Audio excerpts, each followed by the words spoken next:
delegation of Safcol, including both the executive and the board. Good morning to the Department of Public Enterprise leadership. This is our portfolio committee meeting that I just want to declare it recording open. in progress. Welcome all the members. Honorable members, today we are meeting at a portfolio committee level and to receive a report from the Safcol. Our meeting today will be focused on Safcol business operations and to assess if there is an improvement in both governance and the impact of Safcol on our communities. We are particularly interested in knowing how far are you with the diversification and beneficiation of your timber products. We would like to know if there is progress in addressing challenges such as land claims that has been haunting this entity for a while now.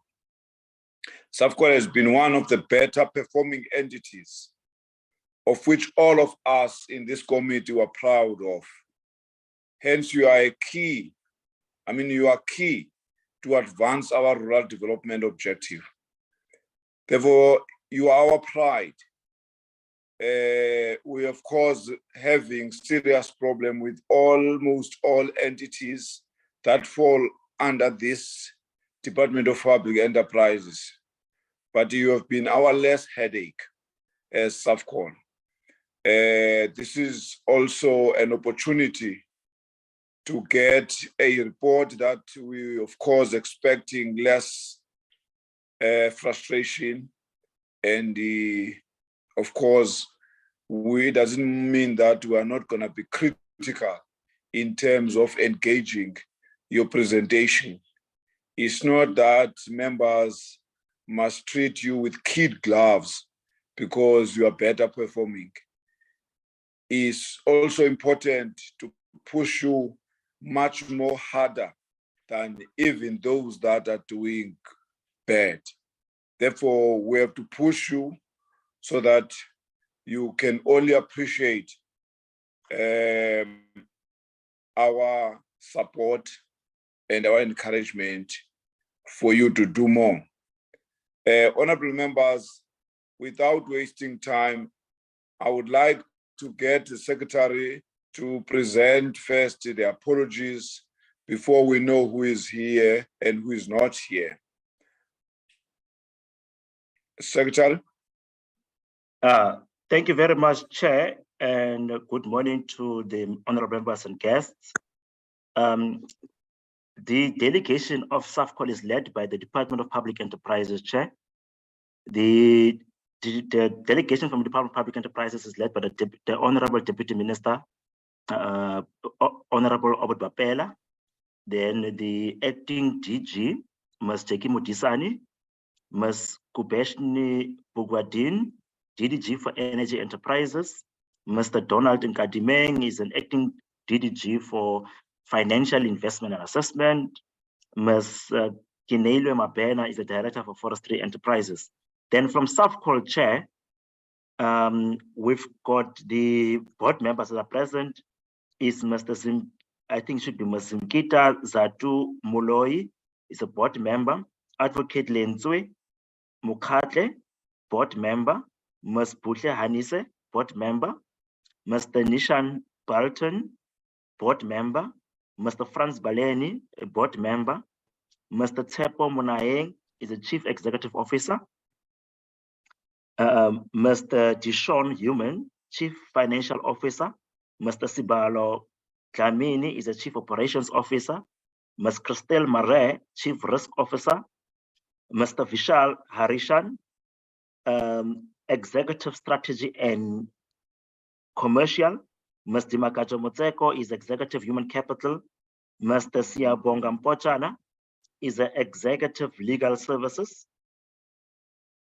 and the Mr. Ntsati, Rapport Chief Audit Executive, Ms. Masipolelo Khanelwe, Chief Information Officer, Ms. Zaza Malinga is the Company Secretary, Ms. Nokotula Makaringe is the Senior Manager for Communication and Marketing, Ms. Hazel Banda is the General Manager for Transformation and Enterprise Development, and Ms. Mamosed Mutloti is an Executive Assistant to the CEO. Those are the present delegation chair. And then in terms of our apologies, the apology we received from the Minister of Public Enterprises chair, who were informed he's not well, hence is unable to attend. And then from the portfolio committee side, we've got an apology from the Ms. Komani, who's got a bereavement at home. Those are the apologies that I've received, Chairperson. Thank you, Secretary.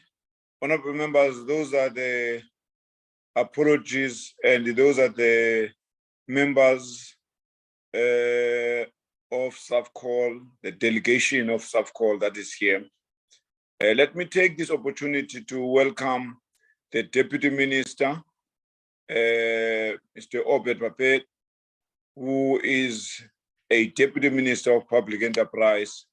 He is welcome to this portfolio committee, and we will also baptize him with fire by giving him an opportunity to make an overview before we give an opportunity to Safcol and the Department of Public Enterprise to give a presentation. He is the leader. In the absence of the minister, he's the one who's supposed to give that overview before we actually get the presentation. We also wish to take this opportunity to wish the minister a speedy recovery. I was told that he had captured some COVID and he is already recovering good. Let's wish him a speedy recovery so that he can be with us in the next couple of days. Thank you. Deputy Minister, the platform is yours. Thank you very much, Chairperson. I'll avoid the camera not because of disrespect. The area where I am, the network is not as great. And but thank you very much for welcoming me. And the baptism that you said you are giving it to me. But welcoming the acting DG, Mem Disani, and also the board of Safcol that is led by the board members. At the chair there is the Pomagwana, and also the CEO of Safcol, who's also leading the management. And greetings to you, Chair, and all honorable members of the Portfolio Committee. Where I come from in my immediate past life, we'll always say the board is the management structure, it's a governing structure of the entity. And the management will then be there as an accounting officers to do. Usually the minister comes at the end. Should there be in the debate and discussion critical elements that touches the shareholder or policy matters arising? But as you have said, you do things differently here.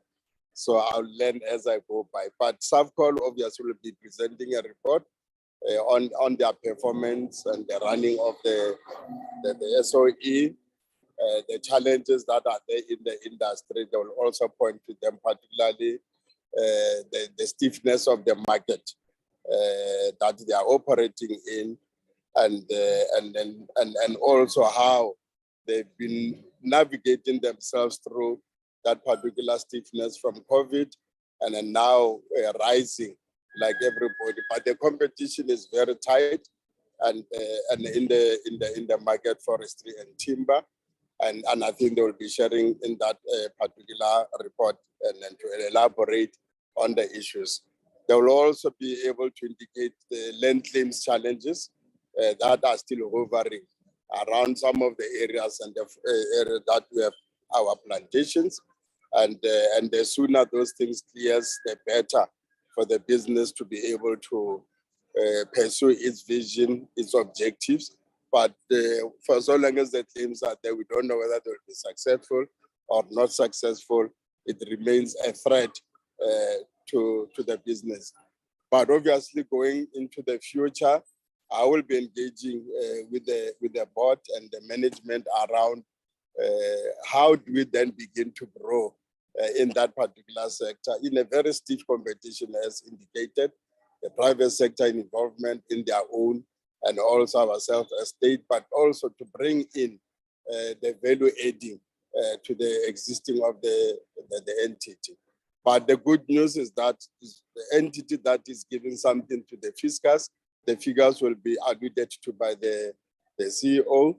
And if only we can then begin to mold our state-owned entities or companies to really not be reliant on the fiscus going forward into the future, and ensure therefore that they are able to perform well, that they can also be the contributors to the fiscus in addition to the profits that they are able to make. But with those few remarks, Chair, let me all stop there and then allow you then to invite them as you have duly recognized them. Thank you very much. Thank you, Deputy Minister. Let's give to our acting DDG to introduce the Safcol leadership.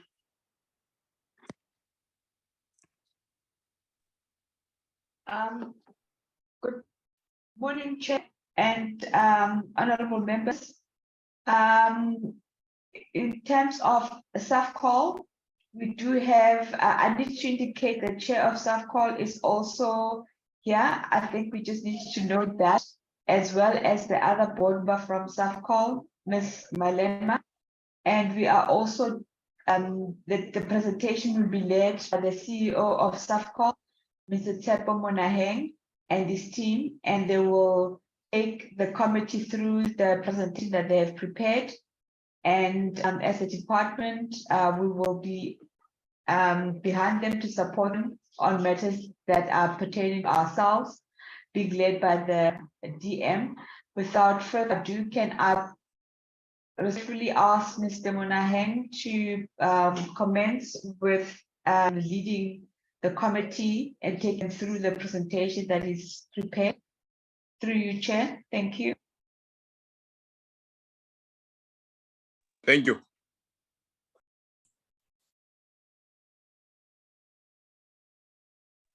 Mr. Monaheng.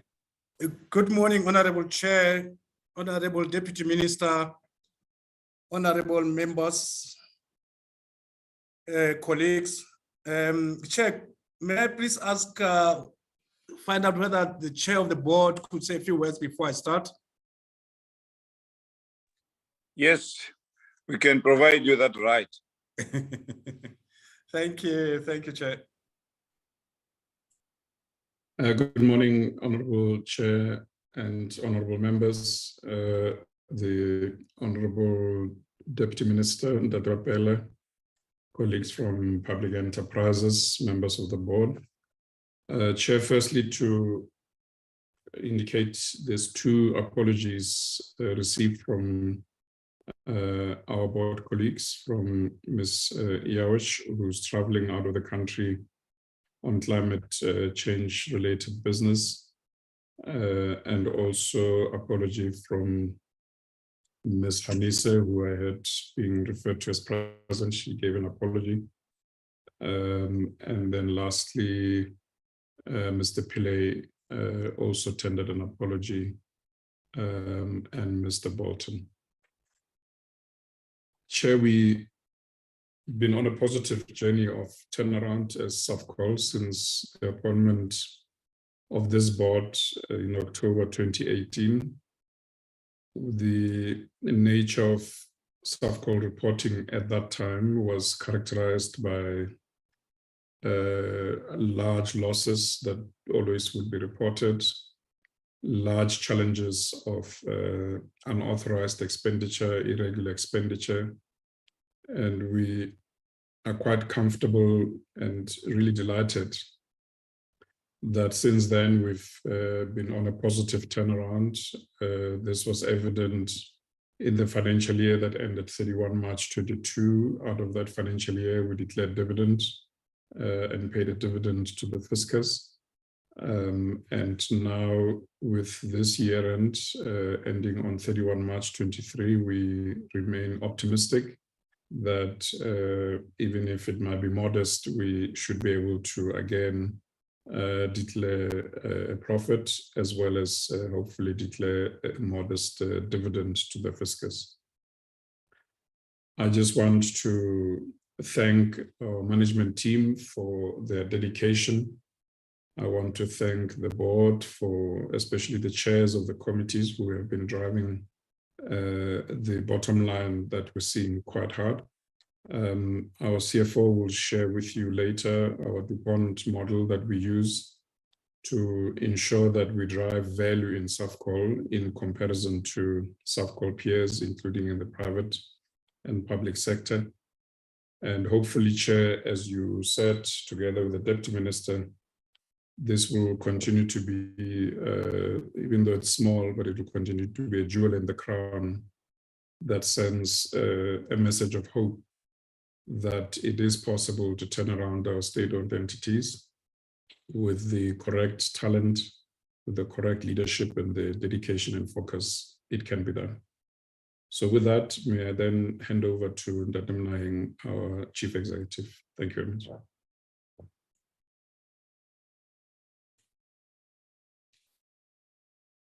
Ndadimnaing. Thank you, Chair. Honorable Chair, I'm not sure whether I'm going to share or the presentation will be shared from the office. As long we can all see the presentation, we don't care who share it, Mr. Munaeng. Okay, Chair, let me try to share.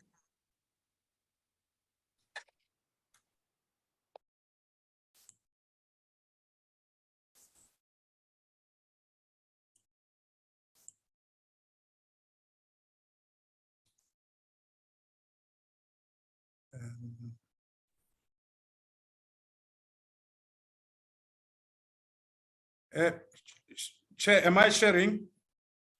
Yes, we can see it now. Okay, thank you.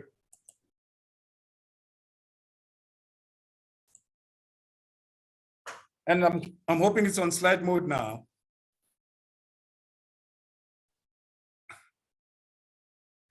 Yebu. Okay.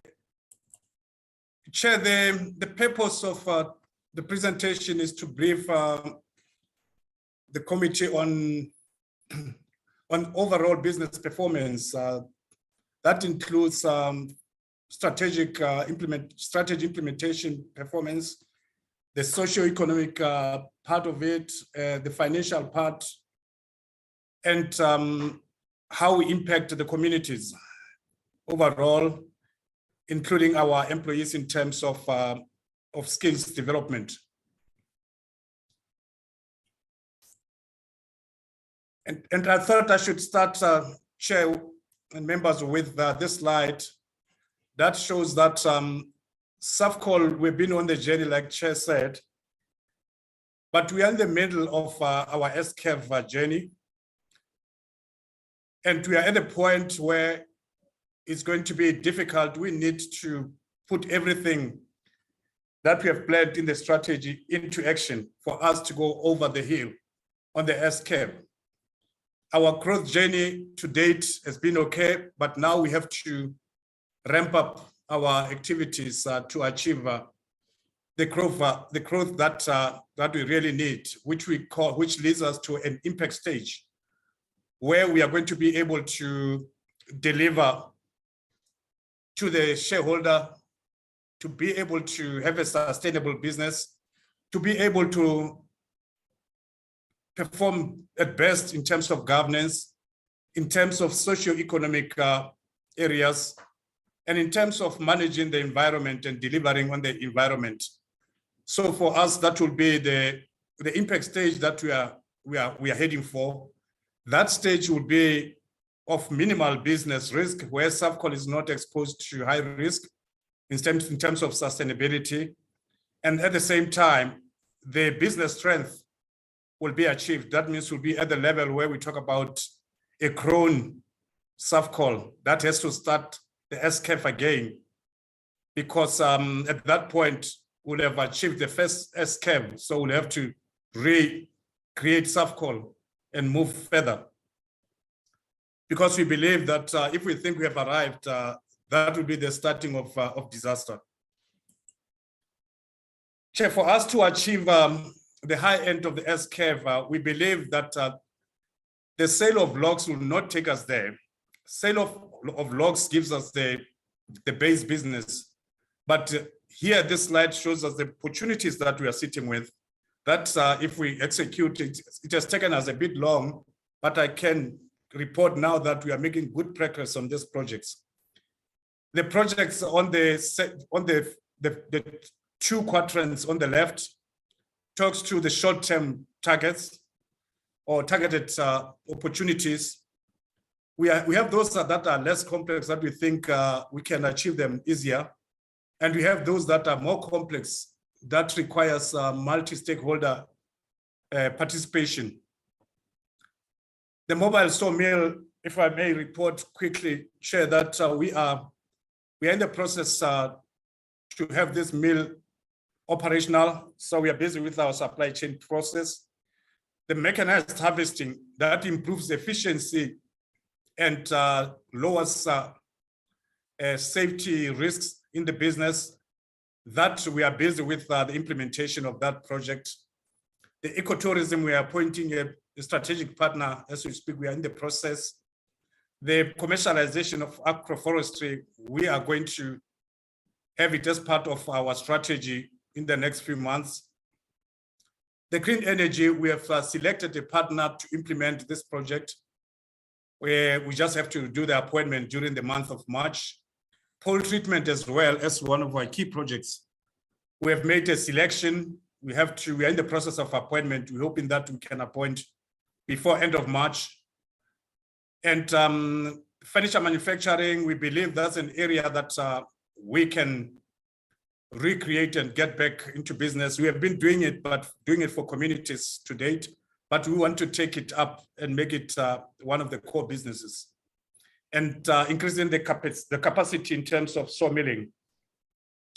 So we are engaging with sawmilling industry partners to see whether we can't achieve some acquisition of some operational capacity. Chair, the complex ones are because of multi-stakeholder, but we believe that when we come back to report, we are going to report on these opportunities on the left top quadrant, because those are then going to help us move the needle in terms of us moving to the top of the SCAP.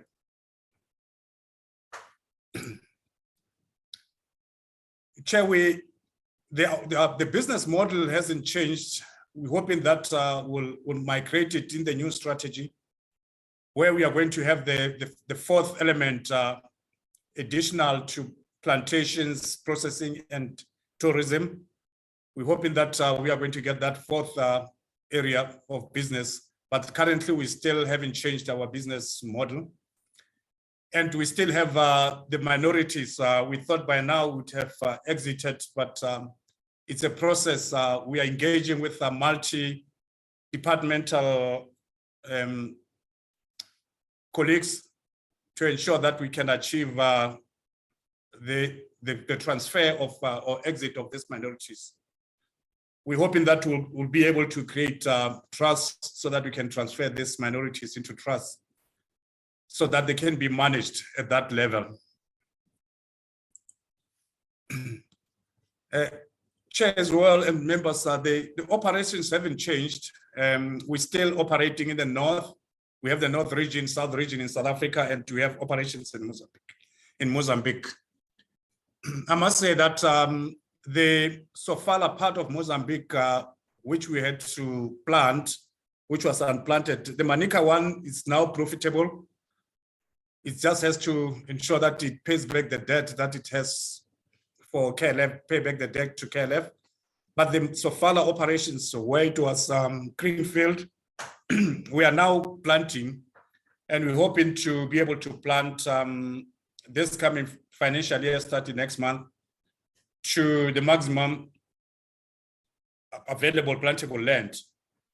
And we are happy that we have 3 potential partners who are interested in partnering with us in the planting. And it means if we can plant, we may get more plantable land from the government of Mozambique to expand our operations there, which is a good positive thing to report. Chair, we are at that stage in terms of our growth strategy. We are at the last leg of it. We thought by now we'd have concluded phase 3. Phase 4 is a continuous phase where we create value for all stakeholders, inclusive of communities. So we are at the point where we are executing phase 3 of the strategy. And at the end of this coming financial year, will be at the end of the strategy. So it means by end of this calendar year, we'll have to develop a new strategy for Safcol that ensures that we'll go to the top of that S-curve. And to have managed to stabilize the business, we are happy it's in a stable manner. And we are managing to grow the business from logs and lumber, even though we could have done better, but there's some growth. We are working hard now to use those opportunities that we spoke about in the 4 quadrants to move further in terms of growth from phase 3 to the next phase of growth that will be coming out of the next strategy. And in terms of performance, looking back up to end of Q3, end of December, Chair, we had 29 KPIs contracted for Q3 in the shareholder compact. We managed to achieve 8 of those, and 6 we couldn't achieve. I'll talk to the 6 that we didn't achieve. And those 18 that we have achieved, we just have to make sure that by end of March, they are still in the green so that they don't slip back. And this is better performance compared to prior year by same time last year. But we have to make sure that we push this performance towards the 90% by end of this month, which is end of March. And those that we didn't achieve at the end of Q3 was the current ratio and the EBITDA, which are financial. And it's mostly because the revenue, we didn't achieve the revenue that we had wanted to achieve, that we had planned to achieve. And because most of our costs are fixed, our cost, even if the revenue doesn't move at the rate that we want, the cost will move up. So we were not able to achieve the margin, the EBITDA margin that we wanted of 5%, but we are really working hard to achieve that by pushing sales and making sure that costs that are not contributing to strengthening of performance that are not incurred. We only incur those costs that are contributing to the creation of value. And in terms of current ratio, we are managing our cash because we spend a lot of money. Our cash from the balance sheet, we spend that on CapEx because we couldn't wait any longer to finance from partnership with banks. So we said we have to invest in our infrastructure. We have to invest in our equipment and not wait. So that affected our cash. But we're hoping that by end of March, we'll improve on this element. And the R&D spend, we're behind by 0.1%. And because we just delayed in terms of implementation of our R&D projects. But the feedback I have that we have surpassed the 1.8%. So this target is going to move to the green from this coming month. The fiber project, we're behind as well because of the planting is dependent on the weather. And we had some rains in Mozambique, and that allowed us to plant. We have started ramping up on the planting. And we managed from KLF's side to provide some funding for the planting, so that we don't say Ifloma should be paying for the planting, but we isolate or ring-fence the project, fiber project. And KLF is funding that project, and the strategic partner will come on board to take us to 100% planting of the fiber project. This disabling frequency rate target and the people with disability targets, those targets we missed, and it's going to be difficult for us to make by end of March, because at where we are now, it will be very difficult for us to achieve. That's why I was saying we aiming towards the 90%, not the 100, because 100 will not be difficult. But this coming financial year, we have to start early to make sure that we don't miss the 100%.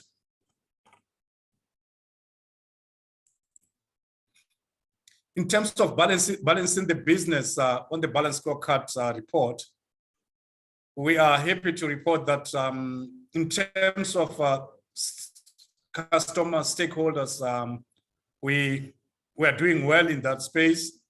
We just have to make sure that that translates into revenue, into profits, into value creation.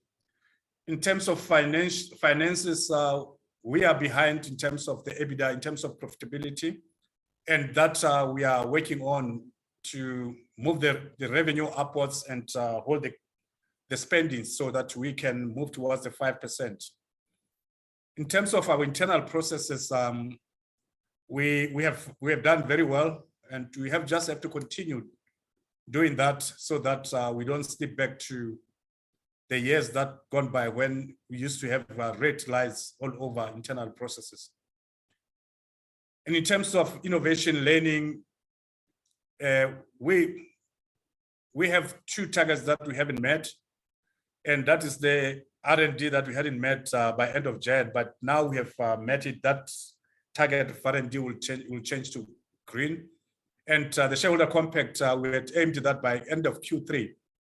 We'll be sitting at 80%, but we're sitting at 75%. But we're hoping that by end of March, we're working hard to ensure that we move in the direction of the 90%.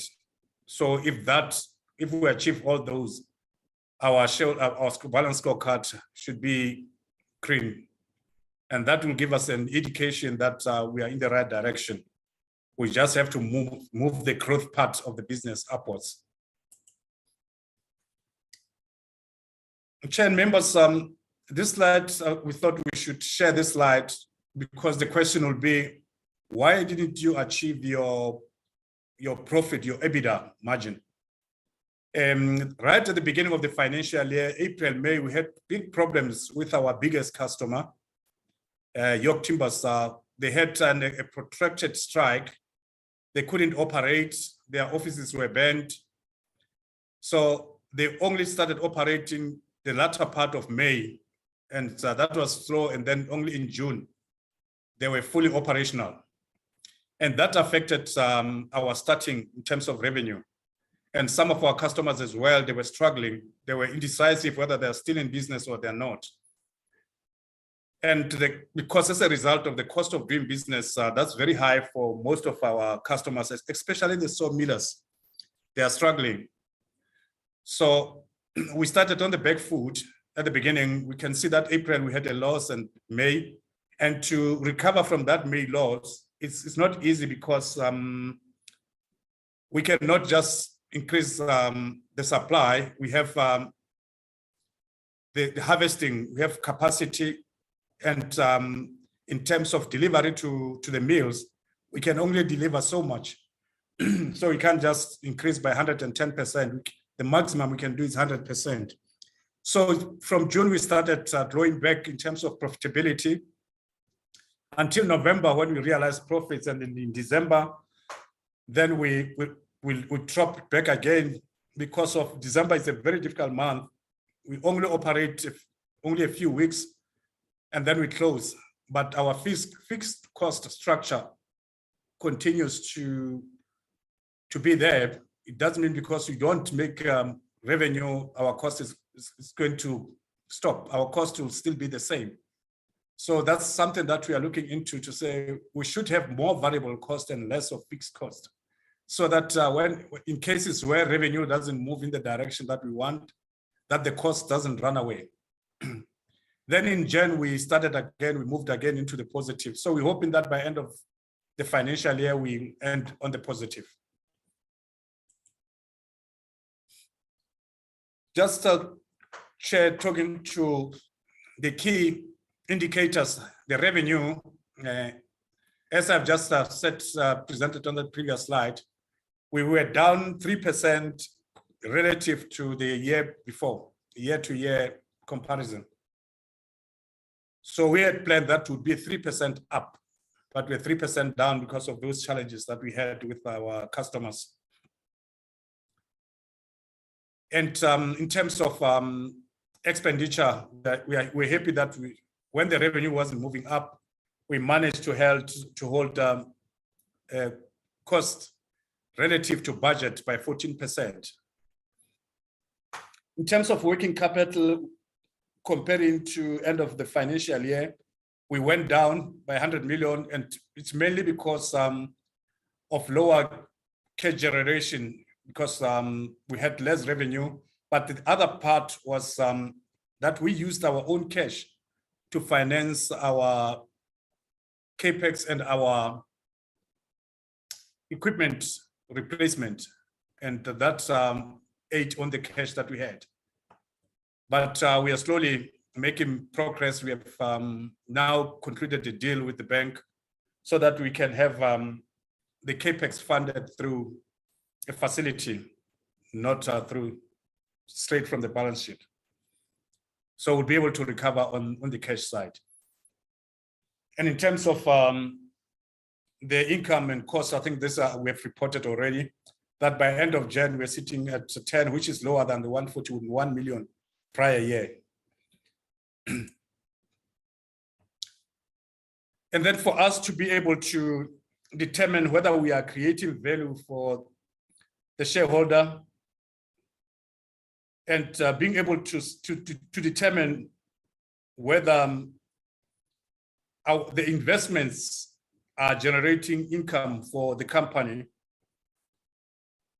we use the DuPont analysis to determine that, and we are able to say whether compared to industry players, how are we faring? And I must say that as at end of Q3, as at end of January, actually, we were behind in terms of ROE relative to what we had planned to be.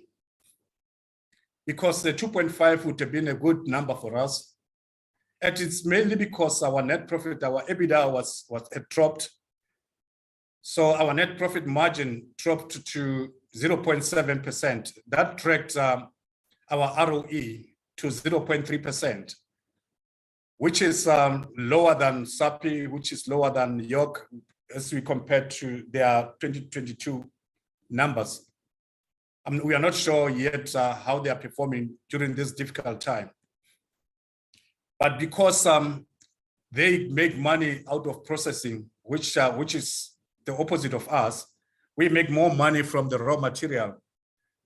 That's why it's easier for them to move up in terms of ROE easier, because their return on asset is much improved.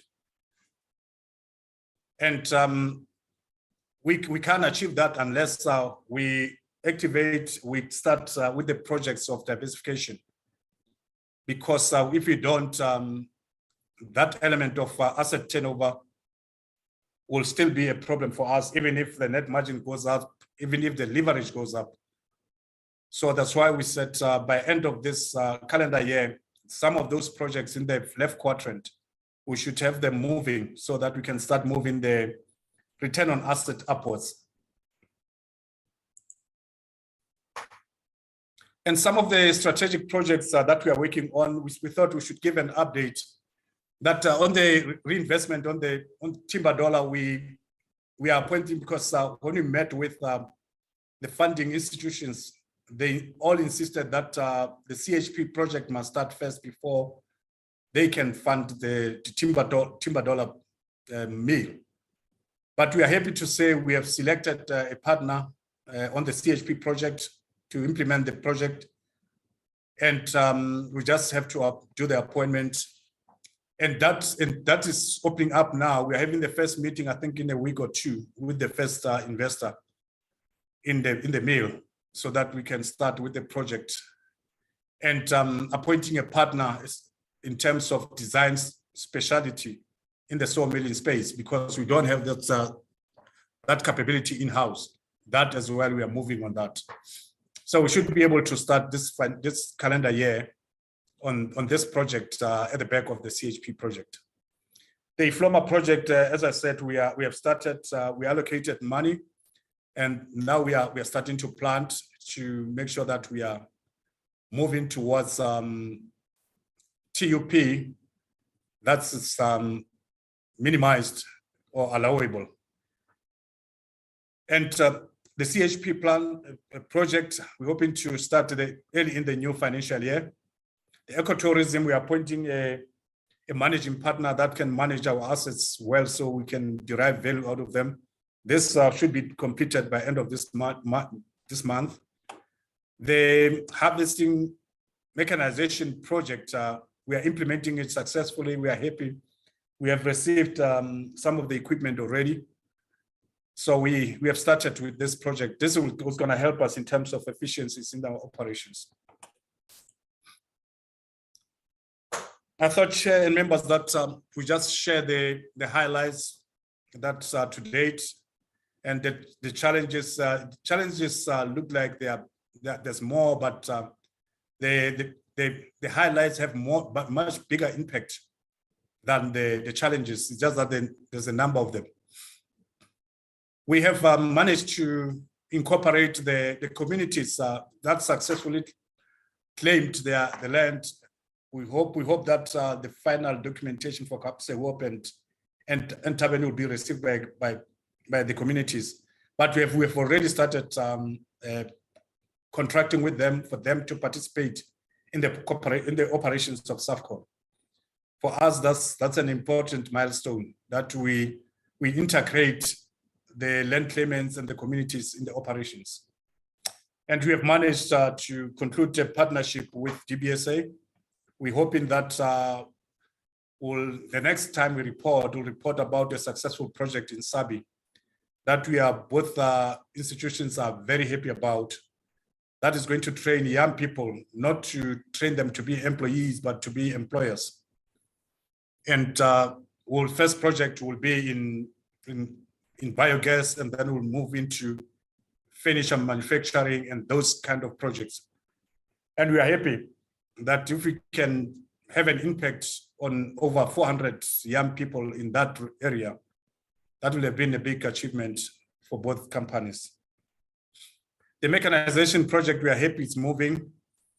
And Chair, we are excited that the law enforcement authorities in Mpumalanga are working with us now. We are making arrests on those that are missing, are stealing our timber. Because the problem with timber theft is if we don't stop it, it becomes a problem. If the longer you wait, the more difficult it becomes. So at least now we are dealing with it, and we are pushing it backwards. And we are going to include the communities on this one so that the communities become part of the solution. In terms of challenges, I'll be quick. The cost of doing business has skyrocketed, which puts so much pressure on the profits. The load shedding as well is affecting the operations negatively in terms of sawmilling, especially. And our customers are struggling for the better part of this year. they've been struggling. And when they struggle, it has an impact on our revenue, because what that does is they don't take the volumes that they had planned to take. They reduce their requirements. And that impacts on our top line. And timber theft is still, and illegal mining is still a challenge, but we are working with it together with DMRE, we have, and the law enforcement agencies. We are starting to work as one unit to deal with this matter. The access, the challenge to access more plantable land to support our strategy, we thought it would be longer, it would be quicker, but it's actually longer than we had thought. But we are making progress with the one municipality plantation. We're hoping to conclude the deal in a month or so. So that will be the first one that will tick off.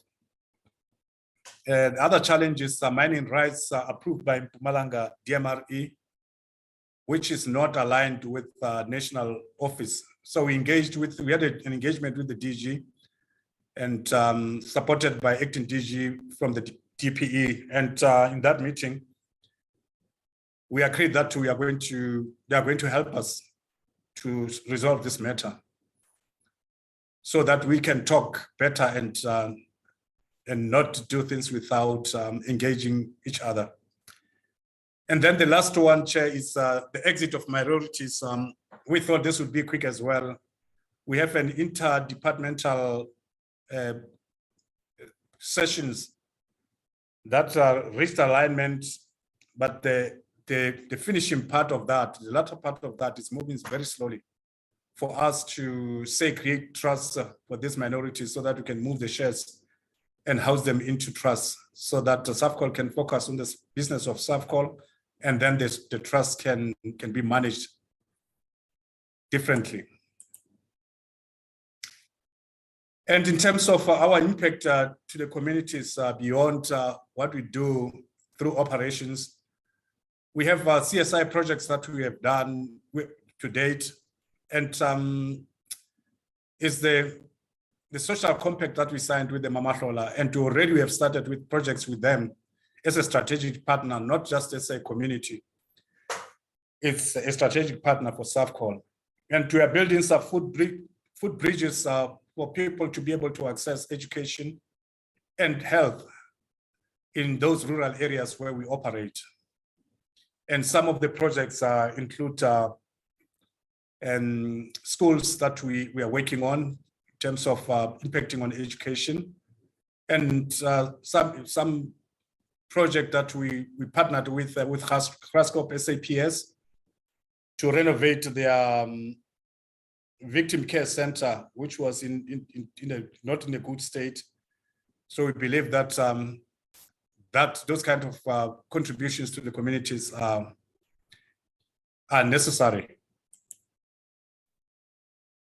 And in terms of agroforestry, because we believe that we have lots of land, because of our 189,000 hectares of land, only 129 is plantable.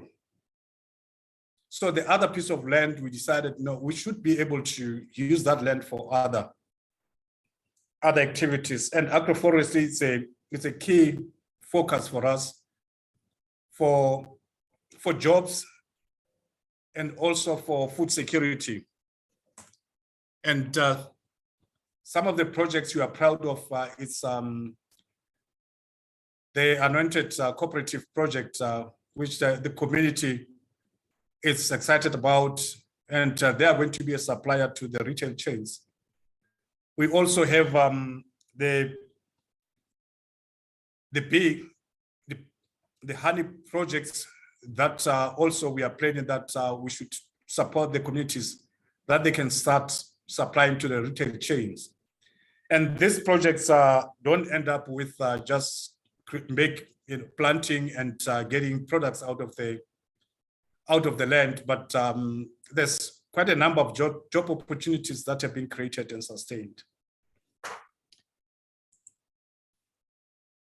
And in terms of enterprise and supplier development, we have done a lot of work in this area so that we can prepare suppliers or service providers to Safcol that will deliver services at the standard that we want, we expect of them.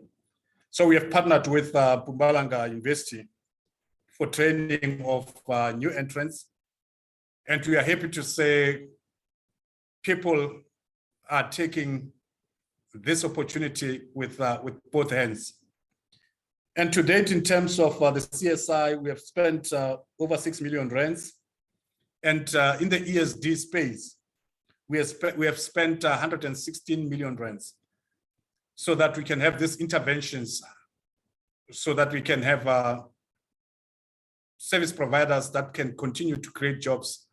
Even if they don't get jobs in Safcol, they can go anywhere in the forestry in that sector and get contracts and create jobs for other people. And we believe that skills development is key as well. And we have a strong focus on skills development. It's both internally and externally. We believe that we can't just focus on the employees of Safcol. We have to impact the people outside so that we can see a bigger impact beyond the Safcol as a business.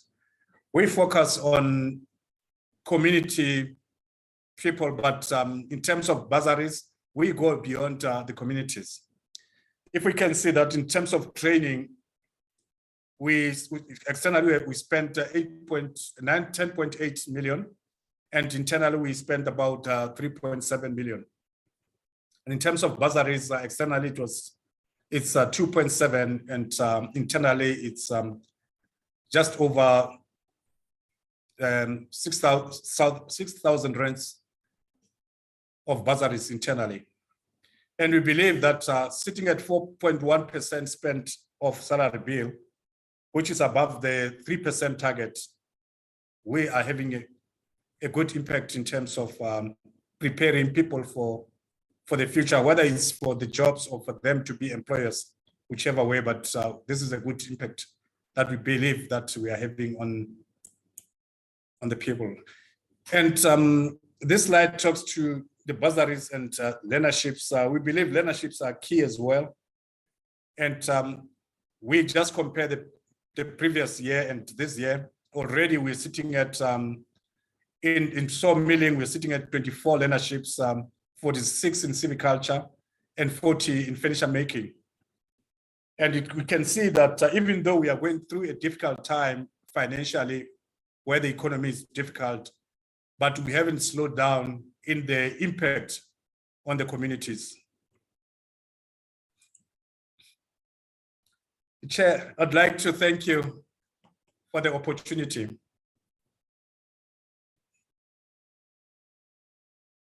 Thank you so much, Theo, for that briefing.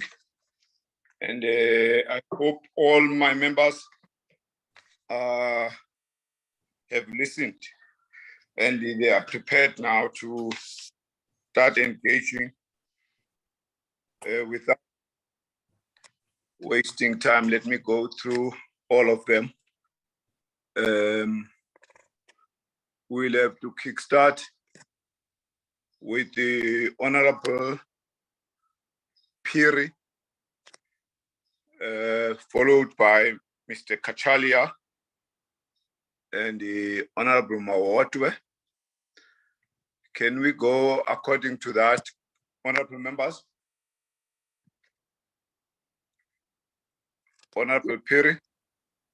Thanks, Chair. Good morning to yourself, the newly appointed DM, Kialocha, the board members present led by the Chair, the CEO for Safcol, the acting DG, colleagues, and everybody in the platform. Chair, let me echo your sentiments that in all our SOEs, we only have hope and still have faith in Safcol that is doing well currently, and we believe it's gonna pull up and try to tighten screws where they're not doing well. But Chair, even though we've got a number of questions and few confusions there and there, but let me start by saying, because I have a direct interest on young people. One, according to their presentation, that is telling a good story, is that at the tail end, the presenter was telling us about the bursaries that they are offering to students, stroke learners, being 20. I'll be direct to say, versus your learnership, you can give us even provinces, how many from where. But in terms of bursaries, you did not even give us an outline, the demographics of how amongst that 20, how many race, how many from which province, because I believe Safcol is not from one province, but in different provinces is there, and people must benefit. Secondly, Chair, you know, in terms of a good story that they're doing, training young people to not to rely on employment, but to also employ and create jobs. We went for an oversight, Chair, sometime last year.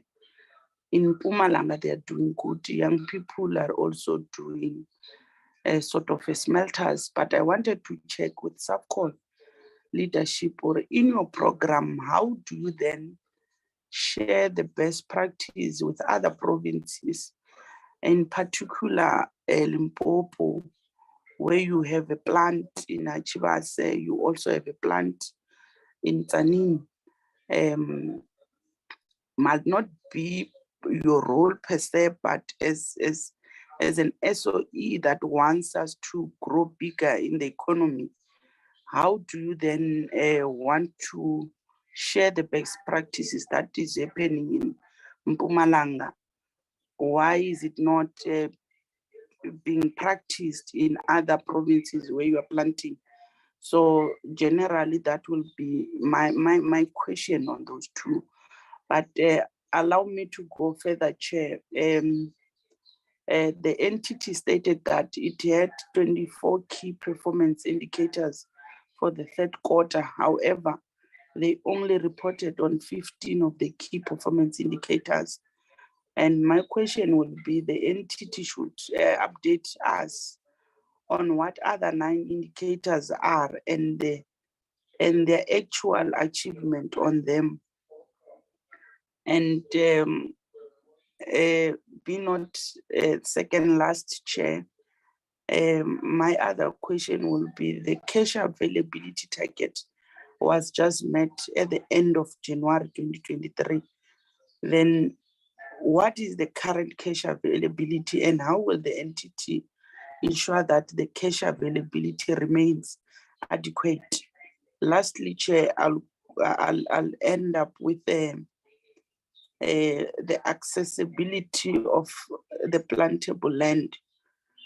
Previously, the entity has informed us that they are engaging various provinces with regard to forestry management service. And what is the process on these discussions?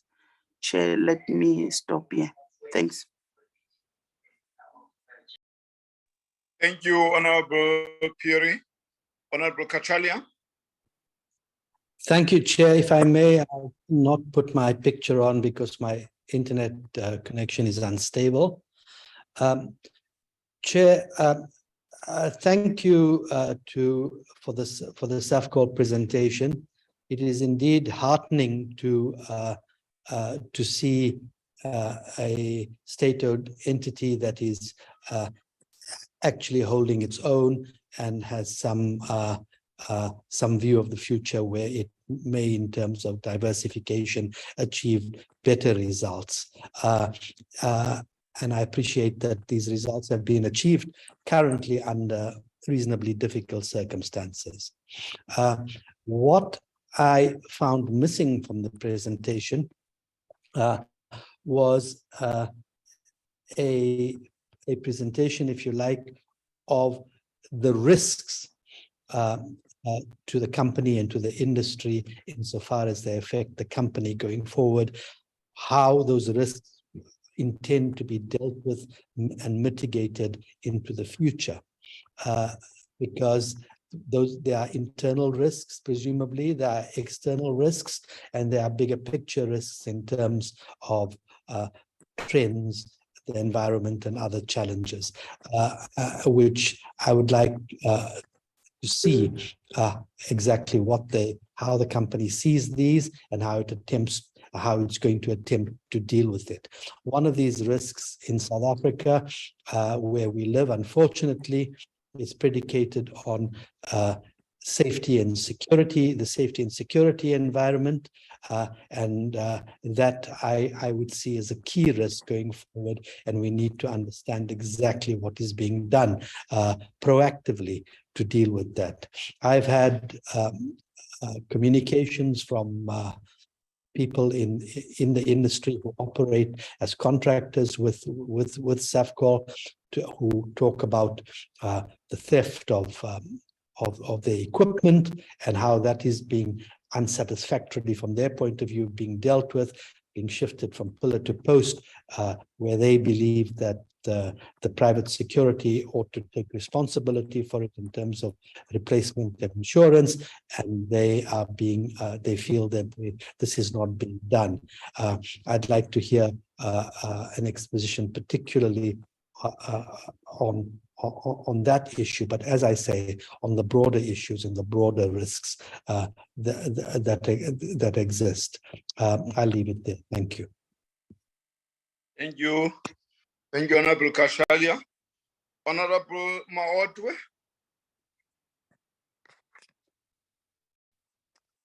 Honorable Maotwe, let me check where is Honorable Maotwe. Apparently, I don't see her name on our list here of present people. There was not even an apology. Okay. Honorable Buthelezi. He is not there either. Honorable Gumede.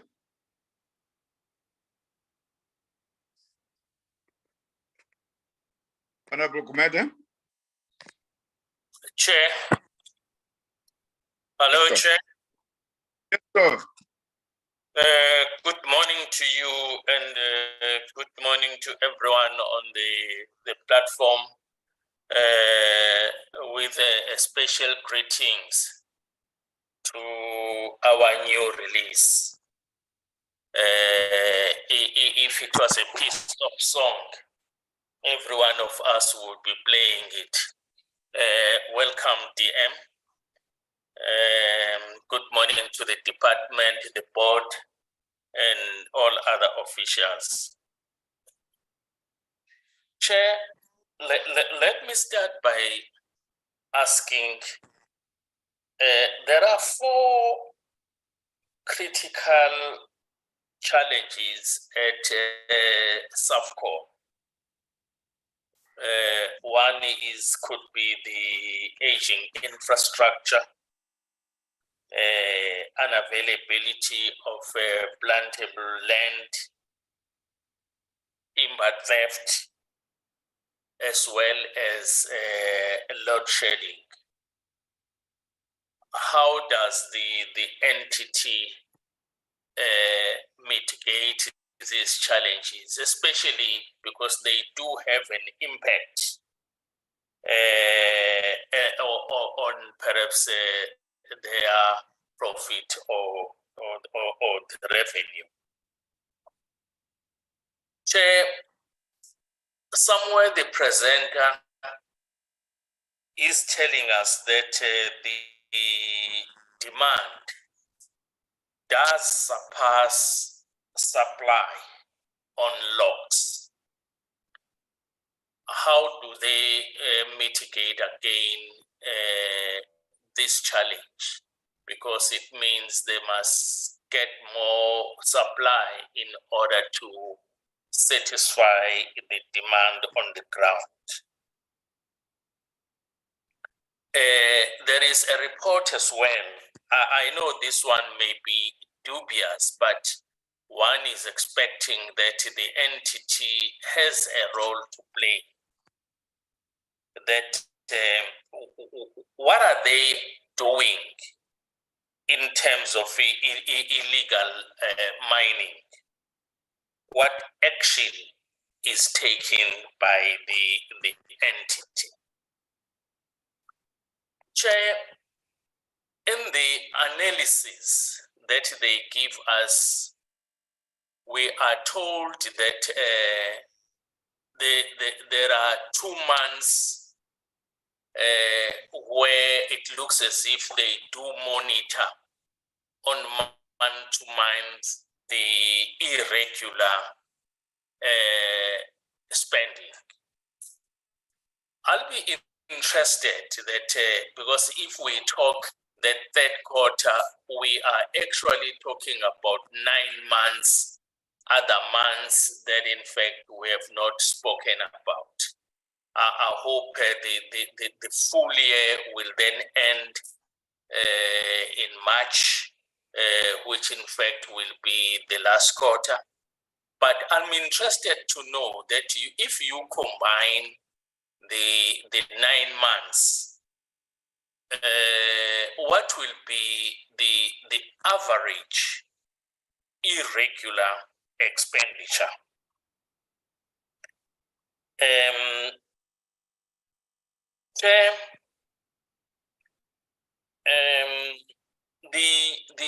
The department, what interests me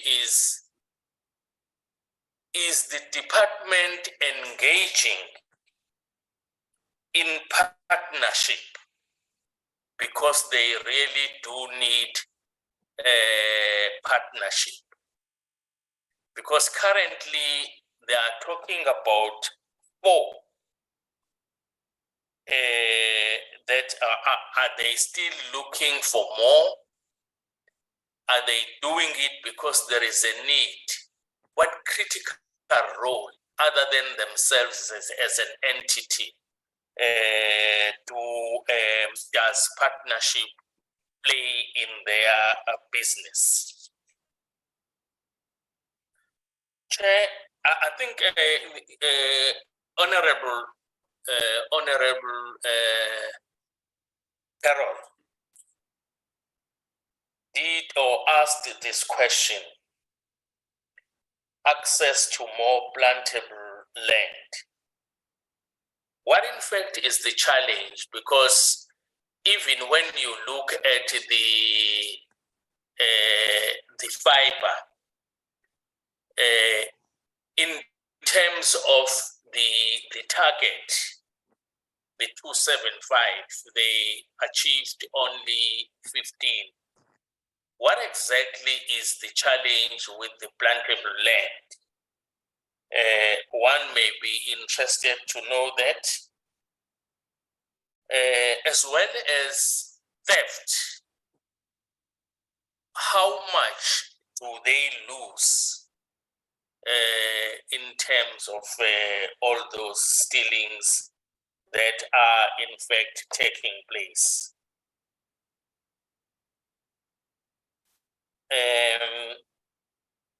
Chair,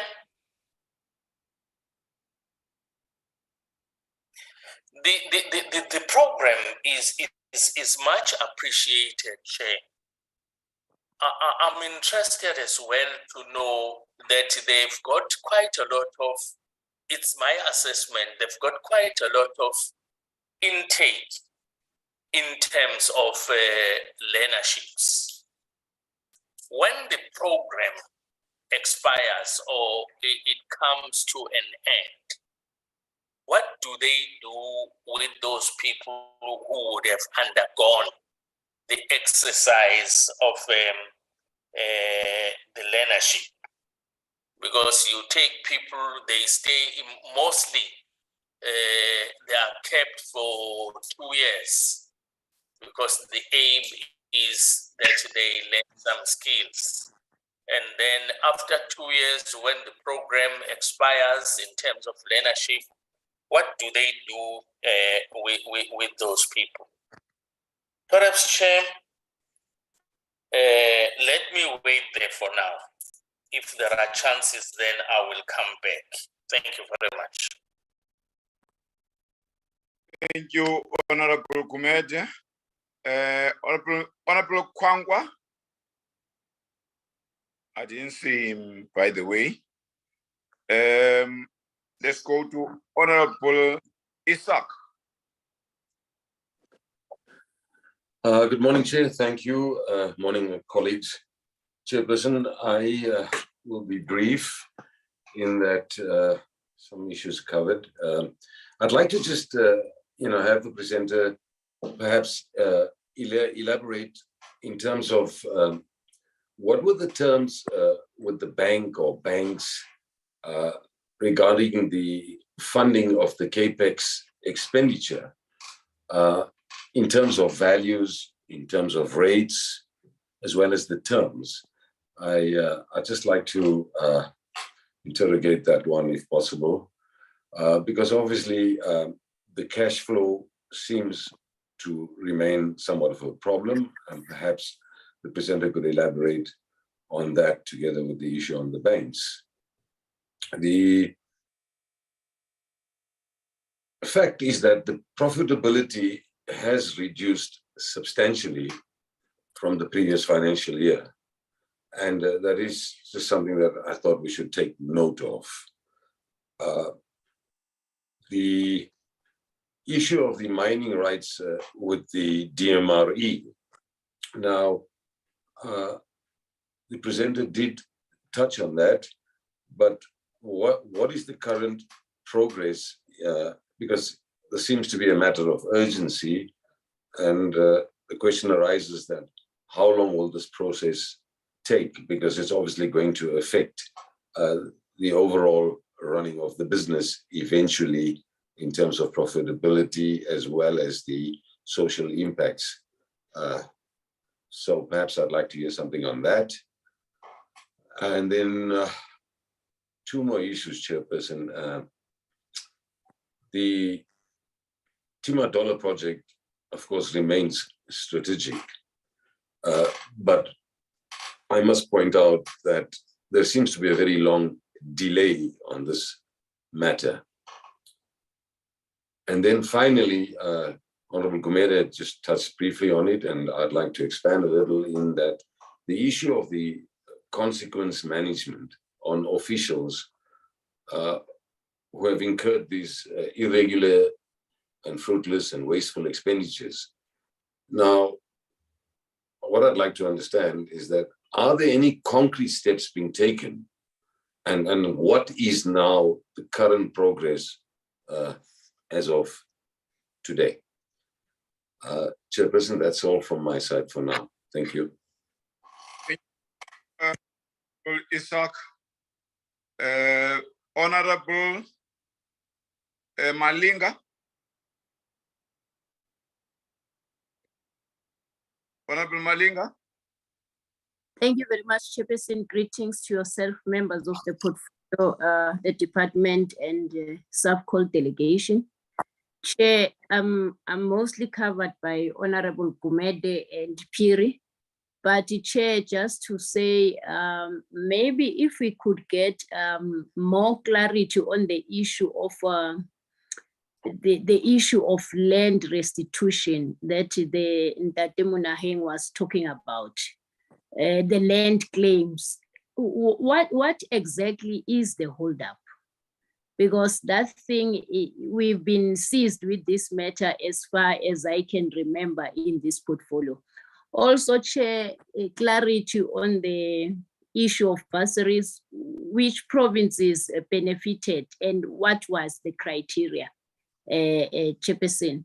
I think mostly I am covered, and that why their finances have dropped, what could be the cause, and when do they intend to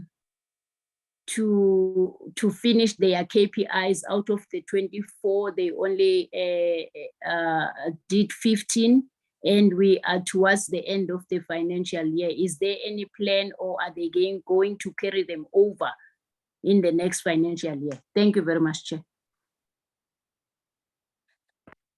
Thank you, Honorable Malinga. The last person here is Honorable Mkwanazi. Thank you, Chairperson. Greetings to honorable members, the board led by the Chairperson, Safcol executives, and everybody in the platform. Of course, I'll follow up to what Honorable Gumede said. We welcome our new DM, the old new, if there's something like it. That was on the lighter note, Chair. Firstly, I would really appreciate the presentation by Safcol. It really gives us a hope, and it gives us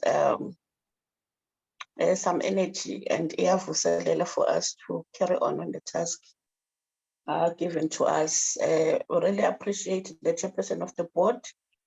I just hope the skills, Mr. Makwana, the skills, the experience, and the expertise from Safcol, you will be able to transfer it to ESCOM for a positive turnaround.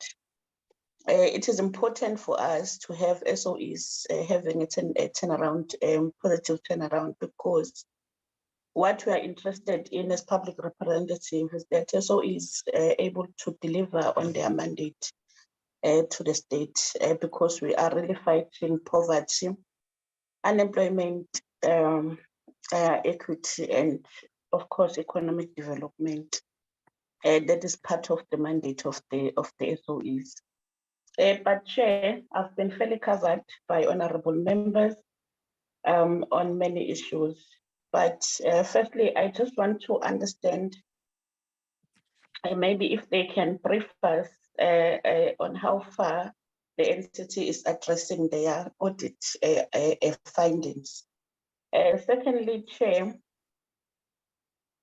on the issue of cash availability, I think part of that was touched by Honorable Gumede. If they can elaborate on that, on the cash availability compared to January and the current state. Thirdly, Chair, for me, I want to understand the issue of, it's one in the, I think in the first part of the presentation, the issue of if they can elaborate and clarify the issue of effective controls. What is it that they mean about that, and if they can elaborate on the irregular expenditure up to today. Lastly, Chair, I wanted to talk to the key performance targets, but Honorable Pierre has largely and fairly covered that part. For now, Chair, thank you. Thank you, Honorable Mkwanazi. Back to you, CEO, Mr. Munang. Chair, perhaps just to request on all matters of ongoing liquidity, financial sustainability, irregular expenditure monitoring, to check if the chair of audit, Ms. Zatumuloi, has anything to add before we hand over to the CEO on behalf of the board. Thanks, Chair. I don't know if I'm audible. Yes, am I? Yes. All right. Yes. Thank you to the members for the questions. I'll just touch on our progress with regards to cleaning up the regular expenditure and our audit tracker. If members recall, I mean, a lot of the irregular expenditure that we have is from previous years that has formed part of the opening balance for this year. When you look at how much was identified and incurred in the last year, it's less than $1 million. But because the contracts, some of the contracts would have been 3 or 4 year or 5 year contracts, a lot of the expenditure that we see there is relating to those contracts, but a lot of them will come to an end in this current year, but unfortunately they form part of the balance. In terms of our investigations relating to the irregular expenditure and other cases of misconduct, we have covered 83% to date. So a lot of them are closed, with some of them ongoing. We're talking about almost 84, 85 cases. And the recommendations from all of those have been implemented.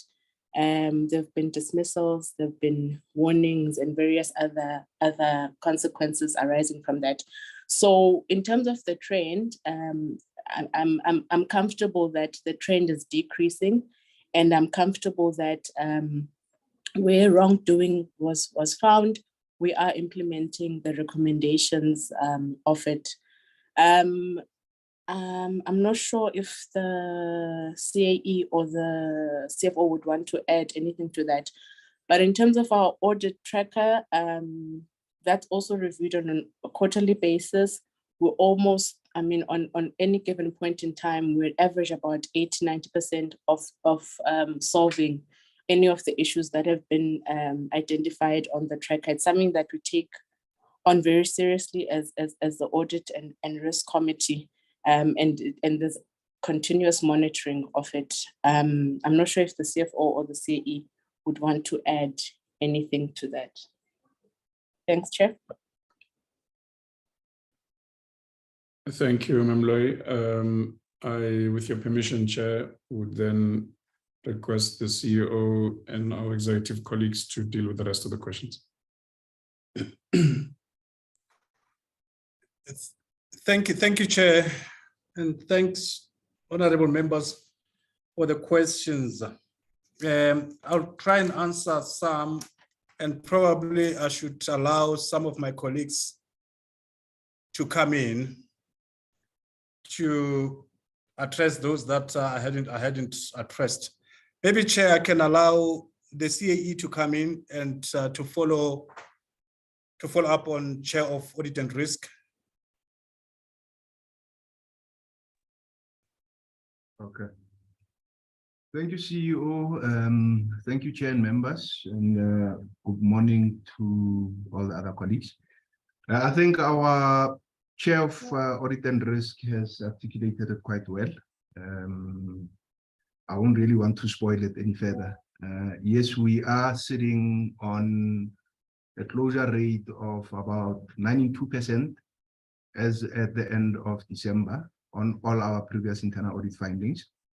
And for the findings that were raised by the AG, we are sitting on 99%. And with the cases as well, we are sitting, that is the forensic investigations. We are sitting in the 80s there as well. And the recommendations that flow out of that are being implemented in line with what we have compacted with our shareholder. We need to at least close 80% of recommendations within 3 months of the reports having been issued. We are currently sitting at 85% closure rate if we take the end of December as a reporting period. Thank you very much, Chair and members.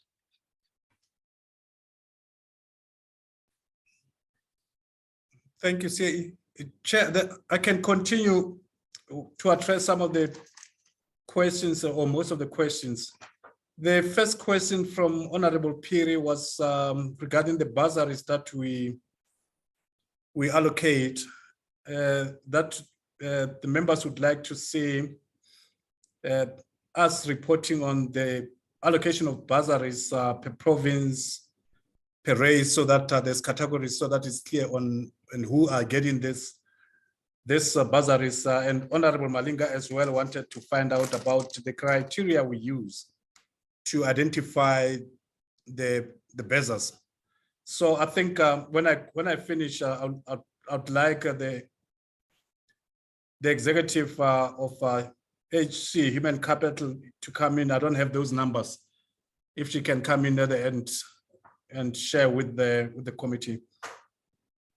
And then the second question from Honorable Piri was how do we train the young people? Because we're doing well in Mpumalanga, how are we training the young people in Limpopo and other provinces so that they can also benefit? We are having interventions in Limpopo and Northern KZN. We do train young people, and we bring them to Nelspruit most of the time because that's where our training center is. But I think in terms of proportions, we may find that we're training more in Mpumalanga than in Limpopo and Northern KZN. I think because of the size of our operations there. But we have taken that up that would check and report back in terms of the exact numbers. How many are we training in what fields in other provinces? And then the third question was on the shareholder compact that we have contracted on 29 KPIs, but we are reporting on 24 KPIs. This was quarterly reporting. So in Q3, we expected to report back on 24 of those. The others are annual targets, so we'll report on them at the end of the financial year. So at the end of March, we'll be working on reporting on all 29. And then the fourth question, which I missed, it was on the catch-up. I missed in terms of which catch-up. So I would like if my colleagues can come in on that one when I'm done to respond to Honorable Piri about the catch-up. I wasn't sure whether it's catch-up on the financials or catch-up on the operations side. I missed the question. And then the fifth question from Honorable Piri was accessibility of plantable land. I think the same question came from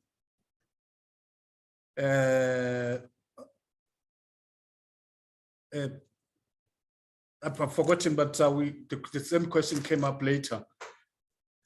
We thought this process would be easier because we are targeting DFFE plantations, which are not operating optimally, that we can convert them into high value operations and create more jobs. But the process has been so long, and we contacted the communities as well. We signed an agreement with one community.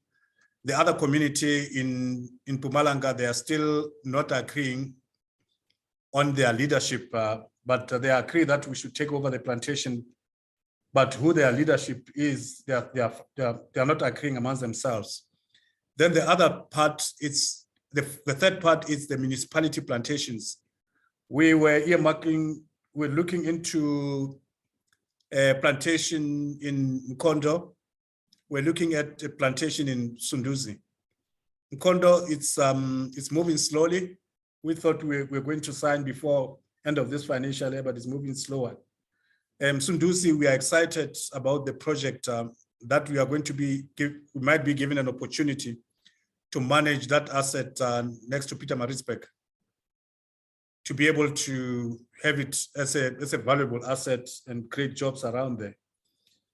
We are happy about that. But the plantations from the department, for us to be able to manage the plantations from DFFE in Mpumalanga, is taking longer than we thought. It's now over 3 years. We've been going on this, but we thought it was going to be easier. Because this, for us to access these plantations is key to the execution of the strategy. Because when you diversify, we are going to need more timber that goes into the diversification projects. And we need now to plant more trees so that in 2 years, 3 years time, we can start ramping up on the diversification opportunities. Then Chair, Honorable Kachalia asked the question about the risks which are the risks that we have as a business, and how are we mitigating the risks with a specific identification of safety and security, including theft of equipment. Theft or safety and security of employees and stakeholders around the plantations is real. And we are working with, like I reported, we are now working well with the law enforcement agencies. We are arresting the perpetrators, we are arresting the people who are threatening people's lives, who are stealing. And we hope that us working together with the broader industry, we are going to be able to fight back this scourge, because it's been a problem for some time, but we're battling to get law enforcement to support us. But we are happy to say we are now working very well with law enforcement agencies. We do have other risks, including land claims, which we see that as a risk and an opportunity, because 57% of our operations of our plantations are under claim. If the conclusion of the claims don't go our way, it means we are going to have a reduction on our plantable land, and then it means we'll not be able to execute the strategy. So that is a risk as well. And the other risk is us losing plantable land or losing our assets, biological assets on the planted land due to other aspects, including fire, including baboon damage, which at times becomes a real problem. We have other risks that we are managing in terms of cyber risk is a real risk. We are managing it closely so that we don't find ourselves in trouble on cyber attacks. We have a risk in terms of overall sustainability of the business, because our business is dependent mostly on the sawmilling industry in South Africa. So if the sawmilling industry in South Africa has a problem, then we are the first to feel it. So it means then we have to diversify broadly our market, so that in the event that we have problems with the local market, we can move into other markets, including export markets. And diversification as well will help us. Currently, 80% of our logs go to the industry of South Africa to support the industry. The other 20 comes to us. So it may mean that we may have to move the 20 upwards so that we can minimize our risk to revenue realization. I think Ms. Christel will come in at the end if I missed one of the risks, some of the risks that we have in the business. And then Honorable Gumete wanted to know 4 critical challenges. I think I've just covered those, but if I've missed any, Honorable Gumete, my colleague Christel I'm sure she has written down already. She'll come in. And then the other question was demand for logs surpasses supply. How are we managing this? At the beginning of every financial year, for the past many years, we get oversubscription. That means our market wants more logs than we can supply, which is a good problem that any supplier would have. But as we interrogated late last year, we found that some of the suppliers are more agents than processing, than end product customers. And those customers, the agent customers, they would say they want so much volume at the beginning. And because they are going to sell to the end processor, in the event that they don't get the market, they don't come back to take the volume, they just disappear. So we said we are going to manage this by ensuring that at the beginning of the year, we prioritize logs for processing in the country so that jobs can be created in South Africa. So that is our priority. In the event that we have excess logs that our industry, processing industry doesn't take, then we will make available to the agents. And then in most cases, they export the logs. And the third question from Honorable Gumeda was the illegal mining. How are we dealing with that? We are approaching it at two levels. One is we are working with, it's actually three levels. One, we are working with law enforcement agencies in the provinces. I think we are making good progress there. And then secondly, we are working with the Department of DMRE National. They are very supportive and they know this problem is real.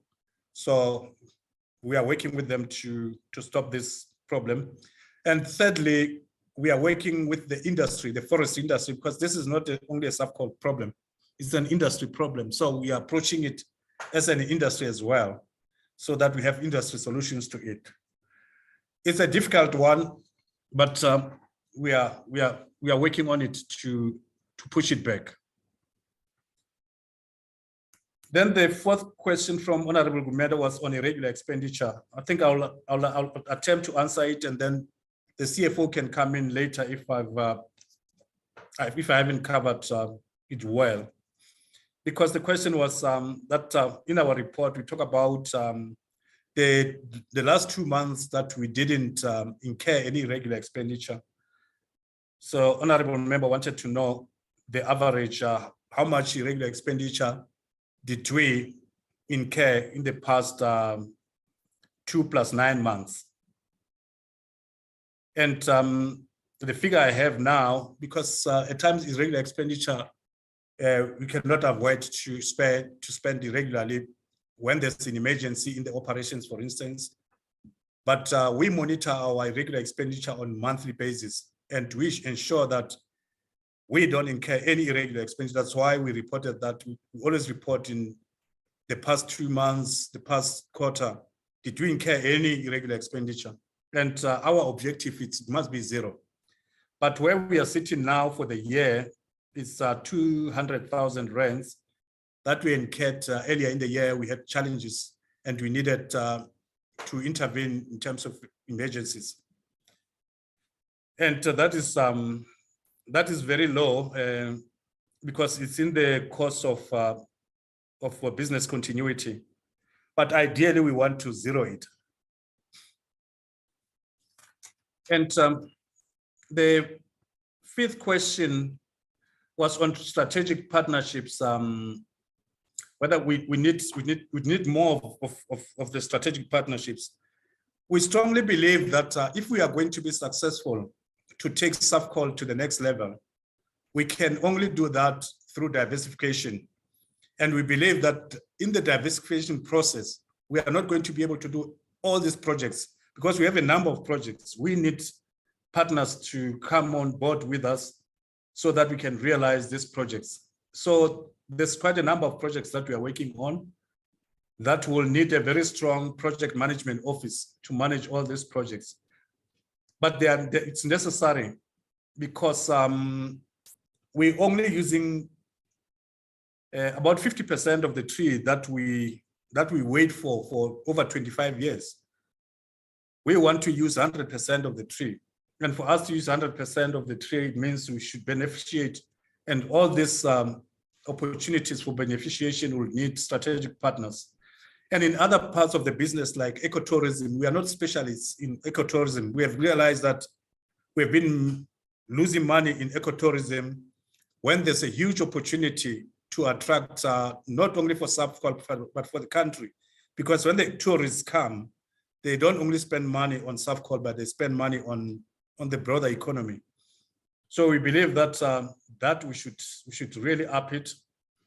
And then on the bioenergy side, in terms of CHP, we believe we need someone who specializes in energy to be our partner in generating energy out of biomass.